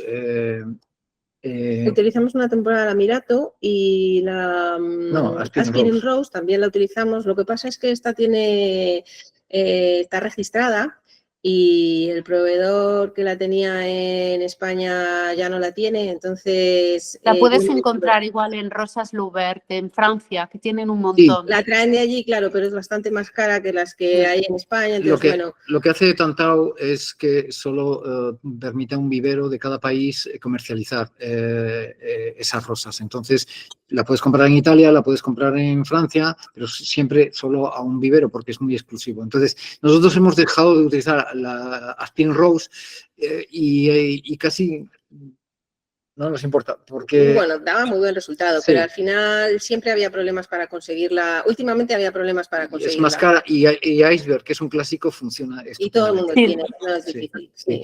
Entonces, con el Iceberg a nosotros nos funciona muy bien las verbenas. ¿Bornantese? La verbena, perdón. La verbena bornantese. Sí, la verbena bonaerense funciona muy bien con la rosa iceberg. También Mira, en el proyecto del Real Madrid hicimos como manchas de rosa y Pittosporum viranana, y con el tiempo luego no te creas que nos emocionó cómo quedaba, porque el Pittosporum, no sé si es que no había suficiente porcentaje de rosa, pero al final en tu cabeza a veces funciona una cosa que luego cuando la ves no funciona como tú te habías imaginado. Entonces, en los libros pone que las rosas son bastante puñeteras con los acompañantes, Sí. que no cualquier cosa. Y aquí hemos tenido rosales durante años que tiraban bastante mal, y pasados 5 o 6 años como que se han hecho ya al lugar, y de repente un día el Aspirin Rose estuvo muchos años que no valía nada y ahora florece 2 veces, se ha convertido como en una rosa súper potente. Entonces, a nosotros el iceberg también nos ha ido muy bien con alguna gramínea, como el Casmantium latifolium, sí. O con las gauras, porque también por la asociación de colores. Sí. Perfecto. Muchísimas gracias. Gracias. Rosa, si quieres preguntar, acuérdate de encender tu micro. Sí, muchas gracias. Hola, Ramón. Nos Hola. vemos luego. Quería preguntaros sobre los anclajes. ¿Qué tal han dado resultado a largo plazo esos árboles que han estado anclados? Y si alguna vez habéis probado lo que es un árbol en maceta y en fachada, que, bueno, hay quien lo ancla no solo a lo que es el forjado, sino también el tronco del árbol necesita un anclaje separado. No sé si entiendo muy bien ese anclaje al tronco del árbol, ¿cómo es? Pues lo han hecho por ejemplo, el Bosco Verticale de Milán tiene ese doble anclaje, ¿no? O sea, lo que es el árbol y la maceta sujetos al forjado, pero luego también el tronco, ¿no? Para evitar que salga volando el árbol. También lo han anclado a las paredes del edificio. Mira, la primera vez que probamos, bueno, de las primeras veces que probamos los anclajes subterráneos fue en el Parque de la Warner con palmeras de 7 metros. No falló ninguno. O sea, si los anclajes están bien puestos, desde luego son muy eficientes. Pero no era cubierta, era terreno natural y eran anclajes con arpones. Eso es. Y el arpón tiene que entrar en terreno natural, no lo puedes dejar en la tierra que tú has aportado, sino que tiene que quedar por debajo de la capa de la tierra. Aquí lo que solemos hacer es tener un mallazo, que últimamente lo estamos haciendo más grande, y incluso ¿cómo se llama? El espacio entre las mallas que sea más estrecho para que pueda hacer más presión. Tampoco han fallado. Un abedul hubo que ajustarlo un poco, pero nada más.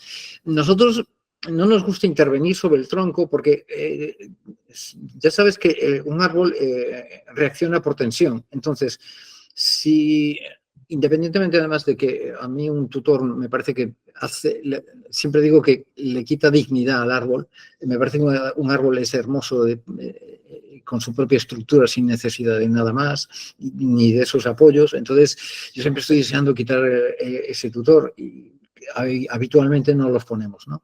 Solo en algunos casos, como en la ciudad deportiva, porque era necesario, bueno, en fin. Pero sí es verdad que si tú pones tutores, el árbol puede alterar de alguna forma el crecimiento, porque nota, vamos a más o menos a decir, que tiene un tronco mucho más grueso de lo que tiene. Entonces, bueno, yo prefiero evitar eso. Claro, si es una zona muy ventosa y tienen que asegurarse que el árbol no se sale volando, claro, es otra cosa. Pero nosotros en cubierta nos ha ido siempre muy bien. Nos pasó hace tiempo en un jardín que eran cupres aciparis de 5 o 6 metros enormes para hacer una pantalla y iban anclados y los anclajes no los pusieron bien. En vez de ponerlos así como en cruz, iban y volvían, y iban y volvían. Entonces, ¿qué pasaba? Que pasados unos años empezaron a ahorcar el tronco y hubo que cortarlos todos, pero habían pasado los años suficientes como para que ya se sujetaran sin problema. Pero solo una vez nos ha pasado que estaba mal puesto el anclaje y empezó a ahorcar al tronco. De cables de acero que ahora ni siquiera se hace de cables de acero, sino se hace con cintas anchas. O sea que nosotros hemos tenido siempre muy buen resultado y el árbol, pues de alguna forma es su anclaje natural desde el cepellón, entonces también lo agradece y estéticamente me parece que es la mejor. Y por último, por no alargarnos, nuestras cubiertas están en el suelo, son cubiertas encima de aparcamientos. No hemos hecho todavía cubiertas con árboles a altura, que por la experiencia que tenemos de nuestra propia casa, que es una cubierta en un segundo piso, hace muchísimo más viento que abajo. Entonces, no tenemos experiencia en pisos altos, que ahí sí que debe soplar tela y no habrá que verlo, claro. Gracias. Vale. Victoria, si quieres hacer la pregunta, acuérdate del micro. Hola, les hablo de Mallorca, donde yo soy paisajista. Hola. Y bueno, primero felicitarlos, realmente las cosas que he visto, que nos han mostrado hoy, me maravillaron. Y dos preguntas cortitas. Vi la verbena bonaerensis, que por mi experiencia es muy invasora. No sé si ustedes sienten eso o, digamos, o si funciona bien con sus vecinas. A nosotros, especialmente en nuestro jardín, porque si habéis visto, está en un entorno bastante natural, en un encinar, nos preocupa mucho las plantas invasoras. De hecho, hacemos controles fuera y si fuera así, la eliminaríamos. Sí que dentro del jardín, daría para mucho, ¿no? Pero dentro del jardín permitimos que se desplacen. Pero es verdad que en el jardín están algo más cuidados. Pero en el caso de la verbena, concretamente, para nosotros es una planta, claro, aquí es un suelo muy arenoso, bastante pobre, en el que no aportamos materia orgánica, no hacemos absolutamente nada. Entonces, la verbena crece lo justito, lo justito. Entonces, al año siguiente no sabes si va a aparecer o no va a aparecer.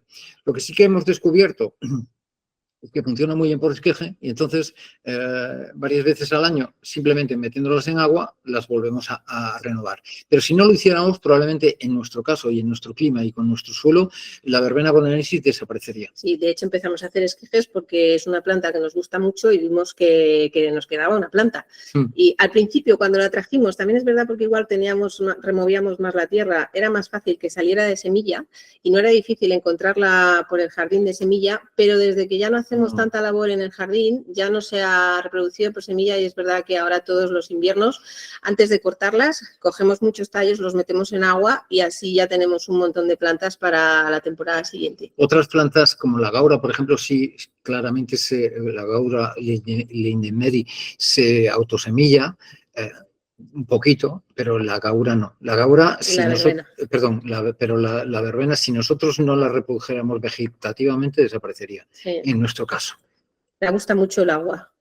Y nosotros... Y aquí no hay. No. Bueno, muchas gracias, me sirve muchísimo su respuesta.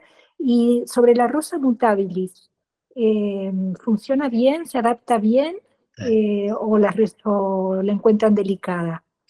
No, la recomendamos. Está en flor ahora, estamos a 3 o 4 grados y como tuvimos unos días de calor, ahora mismo en el jardín la tenemos en flor, pero es un rosal muy grande. Es un rosal vigoroso. Es de esos clásicos que han dejado de estar de moda y nosotros lo recomendamos. No es un rosal de primer plano, sino es para un fondo. Sí. Pero de nada, no le hacemos absolutamente nada. Crece en un suelo muy pobre, tiene muy poco riego y lo podamos poco. Hace años le dimos una poda de rosal y respondió fatal, no le gusta nada. No. Lo que tienes que hacer es cortar de vez en cuando, o lo que nosotros hacemos en el jardín, que no quiere decir que sea lo que haya que hacer, es cortar de vez en cuando pues, un tercio de las ramas más viejas desde abajo. Y no le gusta nada porque luego rebrota con furia. No. Aunque le quites una rama, enseguida responde. Pero es un rosal maravilloso. Yo te lo recomiendo encarecidamente porque además ese cambio de flores, de color de las flores, es de lo más atractivo. Tiene una floración muy grande en primavera y luego parece que se apaga, pero cuando coge fuerza otra vez siempre está con alguna florecita a lo largo de casi todo el año, porque ahora como ya no hace mucho frío... Y ustedes dicen que en invierno no las podan como se podan otros rosales. No, y de hecho es casi perenne, casi no pierde la hoja. Últimamente en el jardín sí. Y entonces no, desde luego lo que no llegamos a entender mucho es esas podas tan drásticas de los rosales o de otras plantas, porque claro, es una planta al final que se queda también muy fea. Entonces, desde luego, la podamos solo de vez en cuando, cada 2 o 3 años, y si es necesario controlar un poco el espacio, pero no por necesidad de la planta. Perfecto, muchísimas gracias. Muy Nada. interesante. Yo quería añadir, porque sé, Victoria, estuviste la vez anterior y me acuerdo que dijiste que eras de Mallorca, ¿no? Si no me equivoco. Claro, ten en cuenta que Mallorca, lo de la verbena es distinto porque tenéis mucho más humedad. Claro. Esto dejarlo claro, que Madrid es muy seco, Mallorca es mucho más húmedo. Aunque tengáis poca lluvia, la humedad influye muchísimo. Sí, Las zonas costeras no tienen nada que ver. Claro. Entonces, a mí, de todas maneras, me ilusiona que digáis lo de la verbena bonariensis, porque yo también, en casa de mis padres, hace años, planté la verbena bonariensis y fue fatal, desaparecieron. Y todo el mundo me dice, pero si salen a patadas, son súper fáciles. Y yo decía, pues no sé. Así que me encanta que digáis esto porque veo que no estoy loco, no es un problema. Claro. Desde luego, nuestro jardín es muy arenoso, pH ácido y orientado a oeste. Entonces, y con muy poca materia orgánica. Entonces, el filtro es importante y justo la verbena no le gusta demasiado. Entonces, por eso al final tenemos que optar por reproducirla vegetativamente, porque si no la perderíamos. Y ese efecto de celosía que tiene, que pocas especies lo tienen, pues no queremos perderlo. Ya. A ver, antes he visto que tienes la mano abierta, la mano levantada. No veo pone abierto al jardín, pero antes de darte paso, voy a leer un par de preguntas porque he visto que se están acumulando. Si no, un par de preguntas que han dejado aquí por escrito. Dice Enriqueta León, del Olmo, de estos son plantas paisajistas, dicen: un placer escucharos. Olmo y yo nos sentimos muy identificados con vosotros. Tenemos que dejar la conexión, pero dejamos la pregunta por escrito y os veremos en diferido. Nos ha llamado mucho la atención y os queríamos preguntar si siempre replanteáis antes de colocar el goteo. Muchas gracias. Bueno, decir que cuando vimos su charla, nosotros nos identificamos muchísimo con ellos también. O sea que... Bueno, y que hace tiempo que le seguimos por redes y... Pero...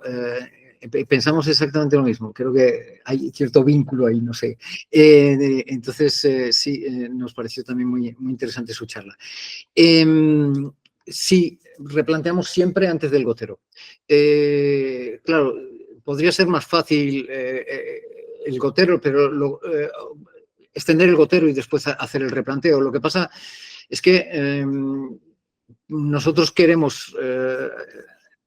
que el gotero no nos condicione el marco de plantación, por decirlo de alguna manera. Y que el gotero se extienda después en base a las líneas que nosotros establecemos, ¿no? Después sí que lo que hacemos es taparlo con con ese acolchado, pero sí, puede chocar, pero siempre hacemos primero el replanteo y la colocación, no solo el replanteo, sino la colocación, la plantación de la planta, y después se extiende el goteo. Pero tampoco ha habido ninguna empresa de jardinería que nos haya propuesto hacerlo al revés por algo. Siempre ha ido como dado, no sé. Lo que ha habido muchas veces que nos hemos encontrado con empresas de riego específicas que pretendían que condicionara el riego a la plantación, y eso no tiene ningún sentido. Entonces, sobre todo porque a veces estamos utilizando goteros de una distancia de 50 o de 1 metro. Entonces, es la plantación la que tiene que condicionar el sistema de riego. Entonces, nosotros lo hacemos así, y a nosotros siempre nos ha ido bien, y con las empresas de jardinería no hemos tenido problema. No. Una pregunta interesante. Me suena muy sensato, además. A ver, Luciana Moretti dice: me encantó la presentación. Respecto al acolchado, ¿pueden comentar por qué prefieren el triturado de madera? ¿Qué tan alta debería ser esta capa para que sea efectiva? Gracias. Vale. ¿Tú? Dejamos de utilizar corteza de pino porque cada vez venía menos clasificada y solo faltaba venir el tronco del pino. Llegó un momento ya que había trozos grandes, medianos, pequeños, aunque lo pidieras con calibre era como una pelea. Y descubrimos la madera triturada pues en Europa. Cuando bajábamos fuera veíamos que ellos no utilizaban tanta corteza de pino y nos gustó porque el calibrado es más homogéneo y... Hay que seleccionarlo también. Sí, hay que seleccionarlo, pero se descompone mejor que la corteza, ¿no? Claro, que envejece muy mal. La corteza envejece muy mal y además altera el pH. Entonces, es más inerte la madera triturada. Entonces, pero eso fue desde hace tiempo. Yo creo que fue una decisión de Cristina, que no le gustaba demasiado el efecto que tenía cuando iba evolucionando, y encontramos de casualidad, no recuerdo dónde, la madera triturada, y la verdad es que desde entonces no usamos otra cosa. El espesor, tú cuando estudias te dicen 10 centímetros y tú tus primeros proyectos pones 10 centímetros. Y entonces toda la planta pequeña se entierra y tienes que estarte pegando con la empresa para que te la busque. Y es verdad que incluso al hacer el dibujo de la sección, cuando yo no sabía, que soy la que hace los dibujos, no sabía cómo hacer el hoyito para que la planta no se enterrara en los 10 centímetros. Entonces luego bajamos a 7.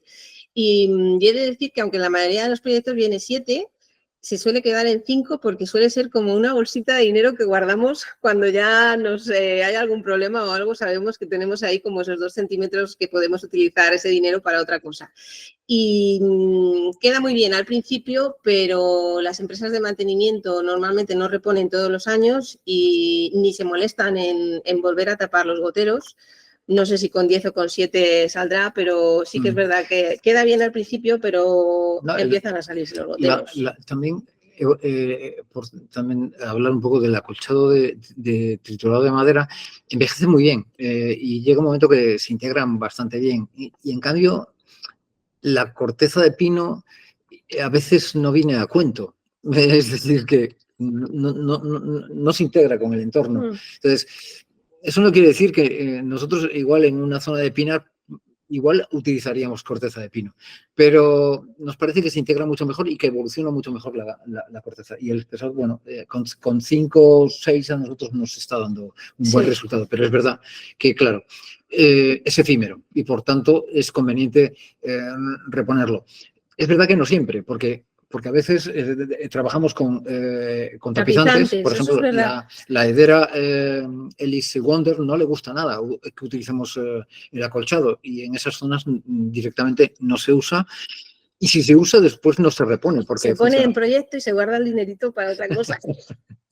Porque al final en proyecto a nosotros no nos dejan tocar, no somos privados. Si nosotros tenemos X, de ese X no te puedes pasar un céntimo, haya el problema que haya. Entonces hemos aprendido a tener como bolsitas de dinero. Que negociar Claro, entonces en proyectos siempre metemos el acolchado en todo, pero en las tapizantes que sabemos que no le gusta, nos lo quedamos para los cambios que surgen en la obra que se pueda utilizar pues, para mejoras o para alguna cosa que nos hayamos olvidado.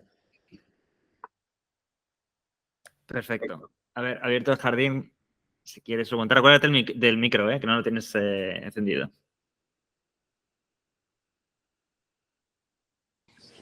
Ya. Hola, ¿qué tal? Sí. Hola, un gusto verte. Sí. Lo mismo, Ramón, muchísimas gracias. Cristina, ¿cuánto tiempo? Sí. Como siempre, seguidora vuestra, ya sabéis que soy vuestra fan. Y voy a preguntaros varias cosas que he estado un poco a medias al principio con la conversación y no me ha dado tiempo a escuchar bien.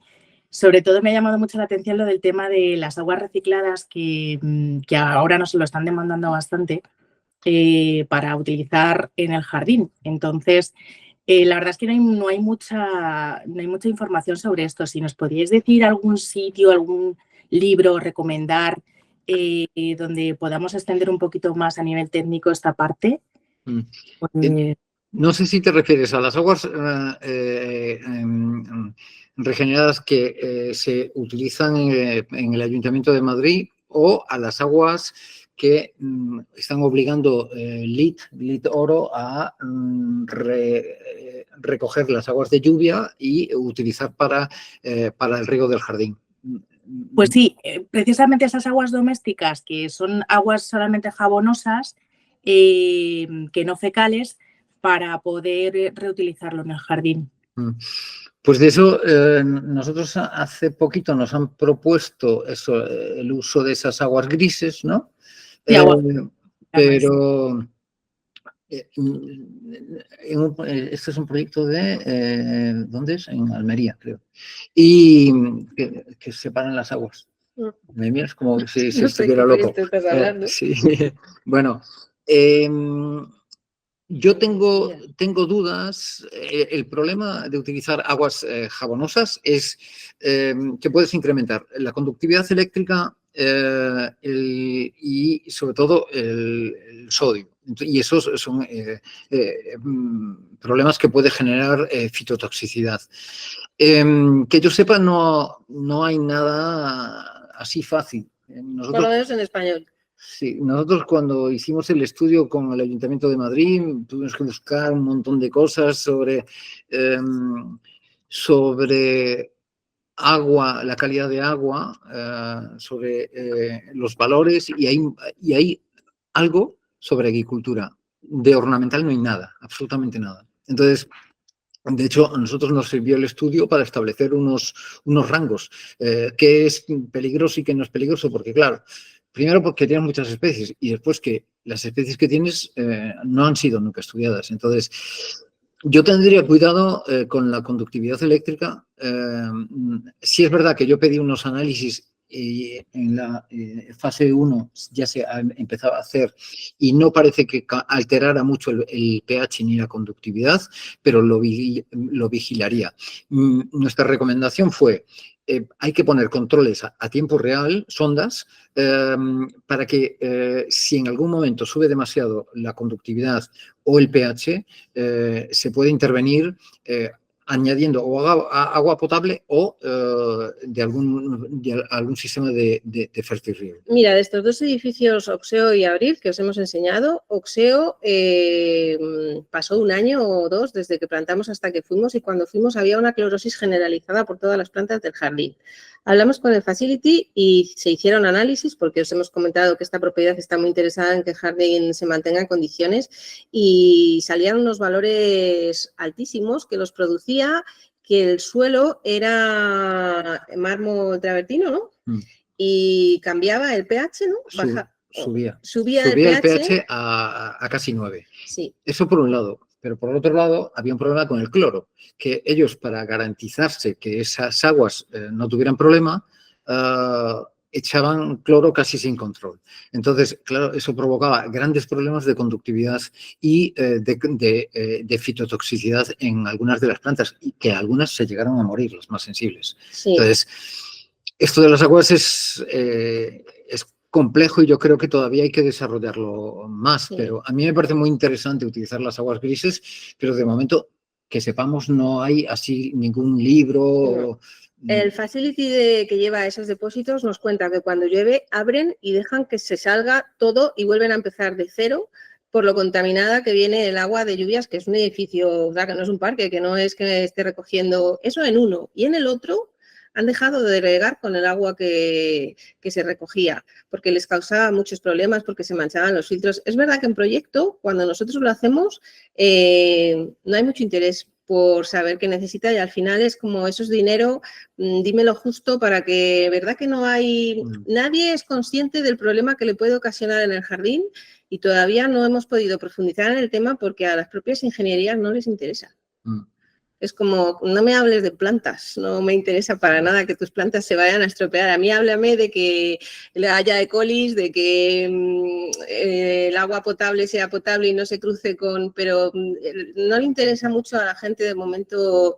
De hecho, fuimos asesores hace muchos años en Plaza Castilla, en La Torre, porque tenían un problema brutal con... En el jardín vertical de Patrick Blanc.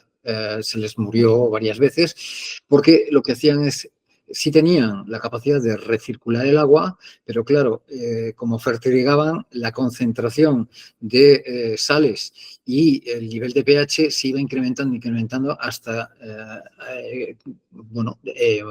conseguir que las plantas se murieran. Entonces, hay que tener cuidado con esto. Es interesante, pero hay que ver cómo se hace. Okay. Entonces, nosotros, nuestra recomendación, o hacer análisis a menudo o poner sondas en tiempo real, que nosotros las hemos puesto en el Camping Pola, hemos puesto esas sondas y un sistema de fertirriego para poder corregir. que a veces es simplemente que tengas la posibilidad de añadir agua potable para rebajar esos Sí, niveles. esa suele ser la solución general que se toma, meter agua potable. Vale, oye, muchas gracias por la respuesta. ¿Puedo hacer otra, Ignacio? ¿Sí? Vale. Estoy un poco obsesionada con lo del tema del riego y llevo pues como 3 años que, bueno, ya funciona un poco por mi cuenta y sí que me interesa seguir un poco el seguimiento de los jardines, ¿no? Que hacemos. Entonces, nunca llego a saber acertar con el riego. O sea, me cuesta muchísimo. Si riego en exceso, luego a lo mejor digo, bueno, esto ya lleva un par de años, vamos a bajar un poco el riego. Entonces, esa parte que vosotros también, que lleváis muchísimo tiempo haciendo jardines, ¿cómo la controláis? Porque me parece como algo súper complicado el tema de... Bueno, nosotros no llevamos gestión, por lo que no está en nuestra mano controlarlo. Nosotros aparecemos por los jardines porque la pasión nos lleva a volver a ver cómo van evolucionando y tristemente la mayoría siempre van a peor. Entonces, no controlamos los tiempos de riego. Sí que es verdad que yo pregunto mucho porque también tengo mucha curiosidad y veo que no se adaptan a ti. A ti te llaman porque eres especialista en plantas que requieren poca agua y luego el jardinero abre el grifo como si no hubiera un mañana. Entonces se van los jardines y es una lucha que tenemos y siempre pregunto y siempre nos dicen que todos los goteros los abren de 20 minutos a media hora y les da bastante igual si está a cara norte, a cara sur. No solo eso, sino que muchas veces vuelves al jardín y te encuentras con que los goteros han pinchado más goteros para aumentar el riego. Y tú has estado calculando cuánto riego necesitaba para estimar el consumo, has estudiado la tierra, has elegido las especies para que tengan poco consumo y después ellos... yo creo que hace mucho daño, esto ya justo creo que lo comenté ayer, hace mucho daño el riego por goteo. Creo que se cree, muchas personas se creen que el hecho de que uses el riego por goteo ya está siendo sostenible. Y a veces, si te pones a calcular, estás regando más que con un riego por aspersión. Claro, esto hay que pensar que un riego por goteo riega 2,2 litros hora. Pero claro, si lo tienes no sé cuántas horas y sobre todo si pones no sé cuántos goteros en un metro cuadrado, pues imagínate, al final superas los 8 litros que serían adecuados para una pradera. O sea, tú imagínate, ¿no? Entonces, a nosotros nos da mucho miedo no el defecto, sino el exceso. Porque además, después es complejo saber si hay un problema de exceso de agua. Entonces, ¿qué hacemos? Y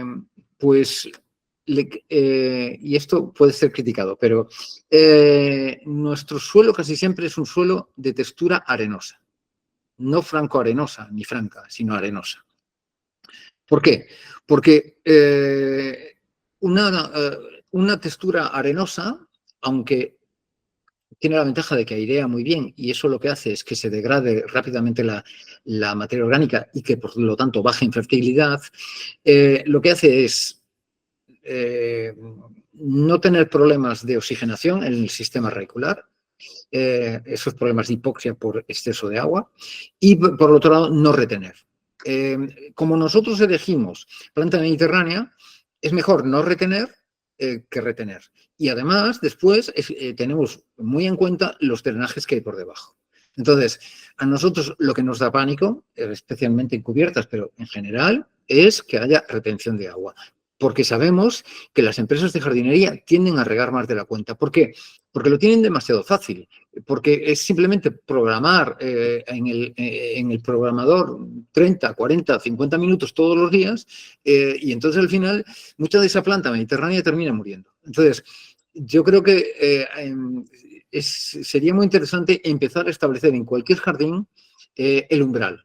¿Y cuál es el umbral? Pues depende de cada jardín y depende de la exposición que tenga y depende de las especies, ¿no? Pero entonces vamos bajando hasta que encontremos el óptimo, hasta que la planta no se degrade, porque es verdad, dices, es que no quiero tener un Cistus ladanifer prácticamente sin hojas, que es verdad que se mantiene vivo en el monte, ¿no? Pero se queda muy feo, vale, pues yo lo puedo entender. Entonces, vamos a ver cómo conseguimos mantener la calidad estética de la planta, pero regando lo menos posible. Entonces, yo creo que hay que hacer un trabajo de ir bajando cada vez más ese umbral de riego hasta encontrar ese punto y que ahí todo el mundo tenga claro que no se puede regar más. El problema es que cualquier empresa de jardinería que lleve 50 jardines y de repente pegue un golpe de calor, pues cuando tienes esos umbrales mínimos, ¿cómo sales corriendo a todos los jardines a subirlo?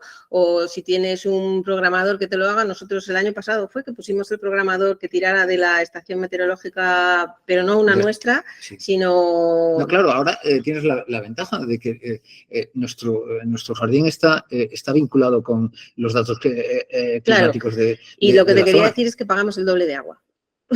O sea, nos tuvimos que ir mucho tiempo fuera y dijimos, pues que tire de la estación, de lo que le vaya diciendo el tiempo. No. Y vino un recibo dos recibos del doble. Entonces vimos que tampoco no acaba de estar solucionado, yo creo. No, hay que establecer ese umbral lo mínimo posible y eso en cada jardín. Hay una zona pequeñita que tenemos al norte que es nueva desde hace 2 años, que la regamos a mano porque no queremos poner el gotero porque estamos hartos del gotero y queremos probar otras cosas, y en verano cuando nos fuimos pusimos un mini aspersor que lo regara porque no queremos, porque estamos igual que tú, viendo a ver cómo podemos, qué nos inventamos para que no sé, probar otra cosa diferente, a ver si da otra solución. Ok, chicos, pues nada, muchísimas gracias por la respuesta y por un gusto saludaros, la verdad. Igualmente. Voy a entrar aquí porque estoy diciendo esto. Me parece muy interesante lo que está haciendo Cristóbal Elgueta en Chile. Concretamente, no sé si lo habéis visto lo que está haciendo. Él no riega por goteo, ya os lo digo, pero me parece muy interesante. Es verdad que él no siempre, pero suele utilizar más mulch de grava, más que orgánico. Pero bueno, también utiliza orgánico, ¿eh? Pero él nunca jamás... él tiene bastante estudiado el tema este del riego y me parece que lo que hace él es muy interesante y se puede aprender mucho. O sea que yo, si queréis hacer algo distinto al riego, recomiendo mirar lo que hace Cristóbal Elgueta, y además en su propio Instagram muchas veces lo cuenta. O sea que lo podéis ver directamente desde Instagram, no tenéis que... Vale. No, siempre es interesante, claro.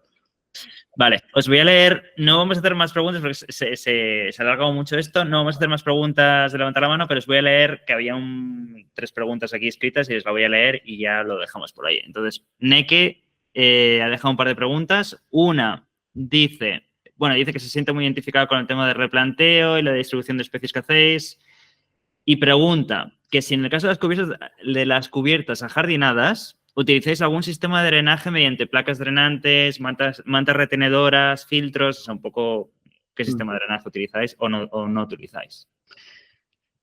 Pues utilizamos habitualmente una capa dependiendo del espesor que tengamos en la cubierta, de 5, 7 o 10 centímetros. Si es una cubierta que no tiene problemas con el peso, de propia grava, y si no, de arlita. Lo que sí hacemos es que todos los sumideros sean registrables, porque hemos visto que con el tiempo muchas se han colmatado, entonces ahora dejamos los sumideros registrables y los rodeamos con geotextiles y grava para evitar que se colmaten. Sí. Hemos tenido al principio malas experiencias porque no se querían utilizar buenos materiales y por empeño del estudio de arquitectura o de quien fuera, y eso al final genera muchos problemas, otra vez por el exceso de agua, por la acumulación. Entonces, hay casas muy buenas como 5 que tiene material buenísimo para cubiertas y que está muy experimentado, que desde luego quizás son un poco caros, pero son muy buenos. Sí, yo creo que para cubiertas es muy importante el tema de gastarse el dinero en que los materiales de impermeabilización y todas esas capas que no se ven están muy bien ejecutados. Eso es la clave realmente. Sí. Por mucho que se empeñen, esa es la clave. Sí. Vale, la otra pregunta de Neke era sobre la colchada de madera y os preguntaba si utilizáis, o sea, si seleccionáis como las especies que hacen ese triturado de madera, básicamente. Os pregunta que si hacéis algún tipo de selección de especies o es... No, es que no la venden mezclada. es que la venden, es la que creo que es la que utilizan también para calderas, ¿no? Como Para pellet. para pellet. De hecho, a veces competimos con ellos porque no hay suficiente Sí. y entonces en invierno es más complicado porque se la llevan para hacer pellet y esas cosas. Sí, viene de una Entonces, sola especie, entonces viene de muy igual el calibre, muy homogénea y del mismo color. No hay mucho, por lo menos hasta ahora, no sé si... no, a veces nos ha costado encontrar una también de calidad, porque a veces Viene muy triturada.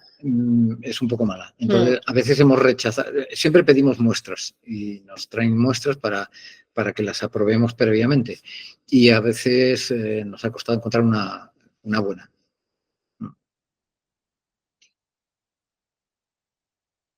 Pero casi todas de pino. Sí. Dice Neke, que estoy viendo aquí que se está contestando a este hilo, y dice que se refería en concreto a sistemas como el de 5. Sí, claro. El sistema de 5 es muy bueno. También es muy caro.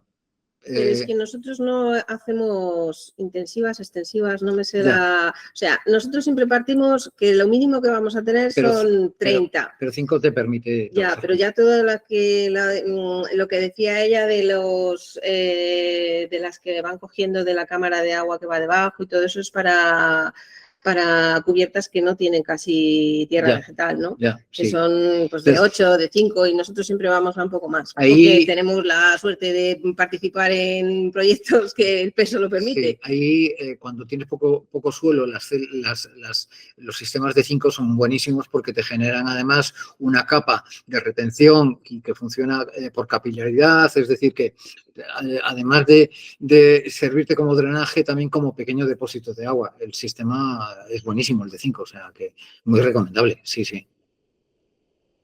Vale. Y luego, Merche, que era la última pregunta, decía, bueno, ¿podrías recomendarme especies arbustivas mediterráneas interesantes y resistentes para jardineras urbanas en espacios públicos? También te dice, y combinaciones de vivaces para estos casos. A ver, llevas un ratito, que sí. Esto parece de, venga, a ver el libro, a ver, pero, por ejemplo, nosotros nos llevamos nuestro ratito, sacar las especies. El Bupleurum, es fabuloso. El Bupleurum, pero igual en una jardinera... ¿Pero para dónde? ¿Ha dicho para dónde? No, no lo ha dicho, pero el Bupleurum, ¿cuál estáis pensando? ¿El Fruticosum o el, ¿cómo se llama el otro? ¿El Gibraltariensis? No, el Fruticosum. Aquí tenemos uno y le damos muy mala vida y la verdad es que lo está aguantando todo. Claro, habrá que ver el espacio, se hace grande, pero es muy interesante, casi un efecto de euforbia, pero en pleno verano, ¿no? Con la flor amarilla. Esa flor amarilla, ¿no? Que me parece interesante. Otros mediterráneos. Algún cistus, el Salvifolius aguanta muy bien, es de los que más aguantan. La gente cree que los cistus no se pueden podar o que son muy delicados y son durísimos. Hay de todo. El Salvifolius especialmente. Sí, ese lo aguanta todo. La sombra, el sol, la poda. Tienes el Cistus florentinus, tienes el Cistus scambergi, tienes el Cistus, el Purpureus, especialmente el Alan Fried, todos esos. Eso sí, tienes que tener en cuenta que necesitas muy buen drenaje. Hay algunos de estos cistus que directamente no tienes que regar. Nosotros los tenemos aquí en una jardinera que no regamos y están fantásticos. Los cistus... bueno, están fantásticos, pero es verdad que el pleno verano, si viene un verano durísimo, durísimo, pues se te quedan con 4 hojas. Pero bueno, no se muere. Claro, pierde la hoja. Ahí es donde estábamos un poco definiendo lo del umbral, ¿no? A mí me parece que nosotros, o sea, quien ha empezado a utilizar los cistus son los ingleses, cosa que no tiene ningún sentido. Y como que nosotros no valoramos las plantas que tenemos y eso me parece que también deberíamos de reconciliarnos con nuestra propia vegetación, que es interesantísima. Más especies. A mí una que me encanta, pero bueno, esto es un poco grande. Es que son todas me encantan ya. Retama monosperma. Me parece pero que es muy grande para una jardinera. Sí, ya eso ha sido mi reflexión. ¿Qué más? No sé, también decía vivaces. Para esto es estupendo coger un buen índice y mirártelo de arriba abajo y ir seleccionando, porque así de repente siempre nos reímos porque cuando nos preguntan, yo cuando empecé a trabajar en la ingeniería te ponen allí como, venga, ¿qué árbol ponemos? Y a mí siempre me sale nogal y no me saques de ahí porque no hay otro árbol que se me ocurra si me metes presión, pues esto es igual, o me pongo delante de un índice o como tenga presión no se me ocurre qué decir. La Aquilea filipendulina, interesantísima también, y no requiere nada de agua. Yo qué sé, la Stipa gigantea. También no hay planta más con esos dorados y esas transparencias que tiene, ¿no? O sea que eso sería interminable. Un consejo, hojeé el libro de Philippe Olivieri, ¿no? Que habla de la planta mediterránea y que, por cierto, él recomienda no utilizar riego por goteo, ¿no? O sea que tenemos un elenco de especies tremendo, ¿no? En toda la cuenca mediterránea, solo en nuestra cuenca mediterránea, 75.000 especies. O sea, hay donde elegir, ¿eh? Y la flora ibérica tiene cerca de 6.000 y pocos especies. O sea que es verdad que hay que excluir la parte atlántica, pero pongamos que tiene 4.000 especies solo en la península ibérica. O sea, hay mucho donde elegir. Ok, me ha parecido muy interesante lo que habéis dicho, varias cosas. Bueno, yo hace poco alguien me decía que el Cistus ladanifer se poda fatal, y en casa de mis padres es lo único que hay que sale de forma natural, y te digo que lo he estado podando durante años y está mucho mejor ahora que los he podado que antes. O sea, que sí. No sé, yo creo que también depende cómo lo podes, porque es que claro, hay formas de podar y podar, hay muchas formas de podar. Cierto. Y el momento. Mira, nosotros hemos visto que responde muy bien a la poda después de la flor y que además, si la planta ya ha lignificado mucho y está muy envejecida, no responde bien. Entonces, claro, pero tú puedes mantenerla de alguna forma, engañarla, rejuvenecerla, si la vas interviniendo sobre ella. Entonces, esa es un poco la clave. Claro, si coges una planta ya mayor, completamente en una situación senescente, muy lignificada. Eso lo aguanta el salvifolius. Los salvifolius los dejamos como si fueran gramíneas. El salvifolius, y se recuperó. A pesar de todo, lo aguanta, pero le cuesta, pero lo aguanta. Pero sí, yo creo que hay que experimentar más con los cistus. Y luego la referencia de Filippi, bien, pero le has dicho al revés. Es Olivier Filippi. Sí, no cierto. Siempre lo dice al revés. Cierto. ¿Cómo es? El jardín seco, el jardín... Sí, tiene tres. El jardín sin riego. Tiene tres, solo que este es el único que tiene en castellano. Los otros, uno es de tapizantes y el otro es más general, ¿no? Es que no los veo desde aquí, los tengo ahí atrás. Sí, esa es una obra interesantísima. Bueno, ir a su vivero, conocer su vivero y, desde luego, la relación de especies. Es todo un... Y luego lo que decís vosotros también, es verdad, en el norte, o sea, yo estoy trabajando años en Reino Unido y en Reino Unido utilizan muchísima especie mediterránea y hay unos experimentos interesantísimos de plantas que yo aún no veo aquí en los jardines. Sí, y son especies mediterráneas y son espectaculares en sus jardines. O sea, que yo de hecho lo digo así, no he dado detalles aún, pero estoy organizando un viaje, de hecho, para ver experimentos mediterráneos en Reino Unido. Así lo dejo. Claro, es que de hecho, fíjate, a veces tienen ellos problemas, te cuentan que tienen problemas porque esas plantas no van bien por el exceso de agua y entonces se molestan mucho en generar drenajes o poner gravas debajo para que no tengan, claro, los cistus pues lo llevan a algo peor. Y ellos han conseguido muchísimos híbridos muy interesantes y dices, pero si la cuna del cistus está en el Mediterráneo, si en realidad la península ibérica, si no recuerdo mal, tiene como 8 o 9 especies de cistus, es decir que no entiendo cómo aquí no se valora este grupo tan interesante. A nosotros nos encanta, desde luego. Vale, te están preguntando, ¿estas especies las encontramos que son más silvestres, las podemos encontrar en Culti Delta? Bueno, esta respuesta es muy general. Hay algunas que sí y otras que no. Eso lo puedo responder yo directamente, algunas que sí y otras que no. Sí, y bueno, hay otros viveros, Culti Delta es muy interesante todo lo que tiene, Carex también tiene, Sala Higuerotera trabaja también con planta mediterránea, es decir, hay algunos viveros. Y yo recomiendo que cualquier profesional debería de conocer esos viveros, su relación de especies y trabajar con ellos, porque es de las mejores formas de aprender. Vale, y ya por terminar, os leo un mensaje que me han mandado por correo alguien que creo que ha intentado escribir en el chat y se ha tenido que ir. Claro, el chat está capado. El preguntas y respuestas no es lo mismo que el chat. Y me ha dicho que quería deciros, básicamente, agradecer vuestra... Esta es María Morera. Dice que quería agradecer la charla, que bueno, que trabajan en la misma línea pero con jardines privados, o sea, que les encanta lo que hacéis, pero que ellos se sienten identificados haciéndolo lo mismo pero con jardines privados. Y nada, que le ha encantado escucharlo. Y con esto ya nos despedimos. Ha sido larguísima esta. No, lo siento, Ya, lo sentimos. nos hemos alargado quizá nosotros. No, demasiado. en general. O sea, se ha alargado todo en general, pero no, yo encantado, pero bueno. Bueno, y puedo hablar también por Cristina, nosotros nos lo hemos pasado muy bien y además encantados de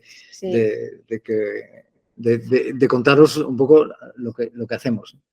Vale, perfecto. Pues nada, bueno, insistir un poco a la gente que se ha conectado, que sepáis que a principios de la semana que viene yo os avisaré cuando esté el vídeo ya disponible.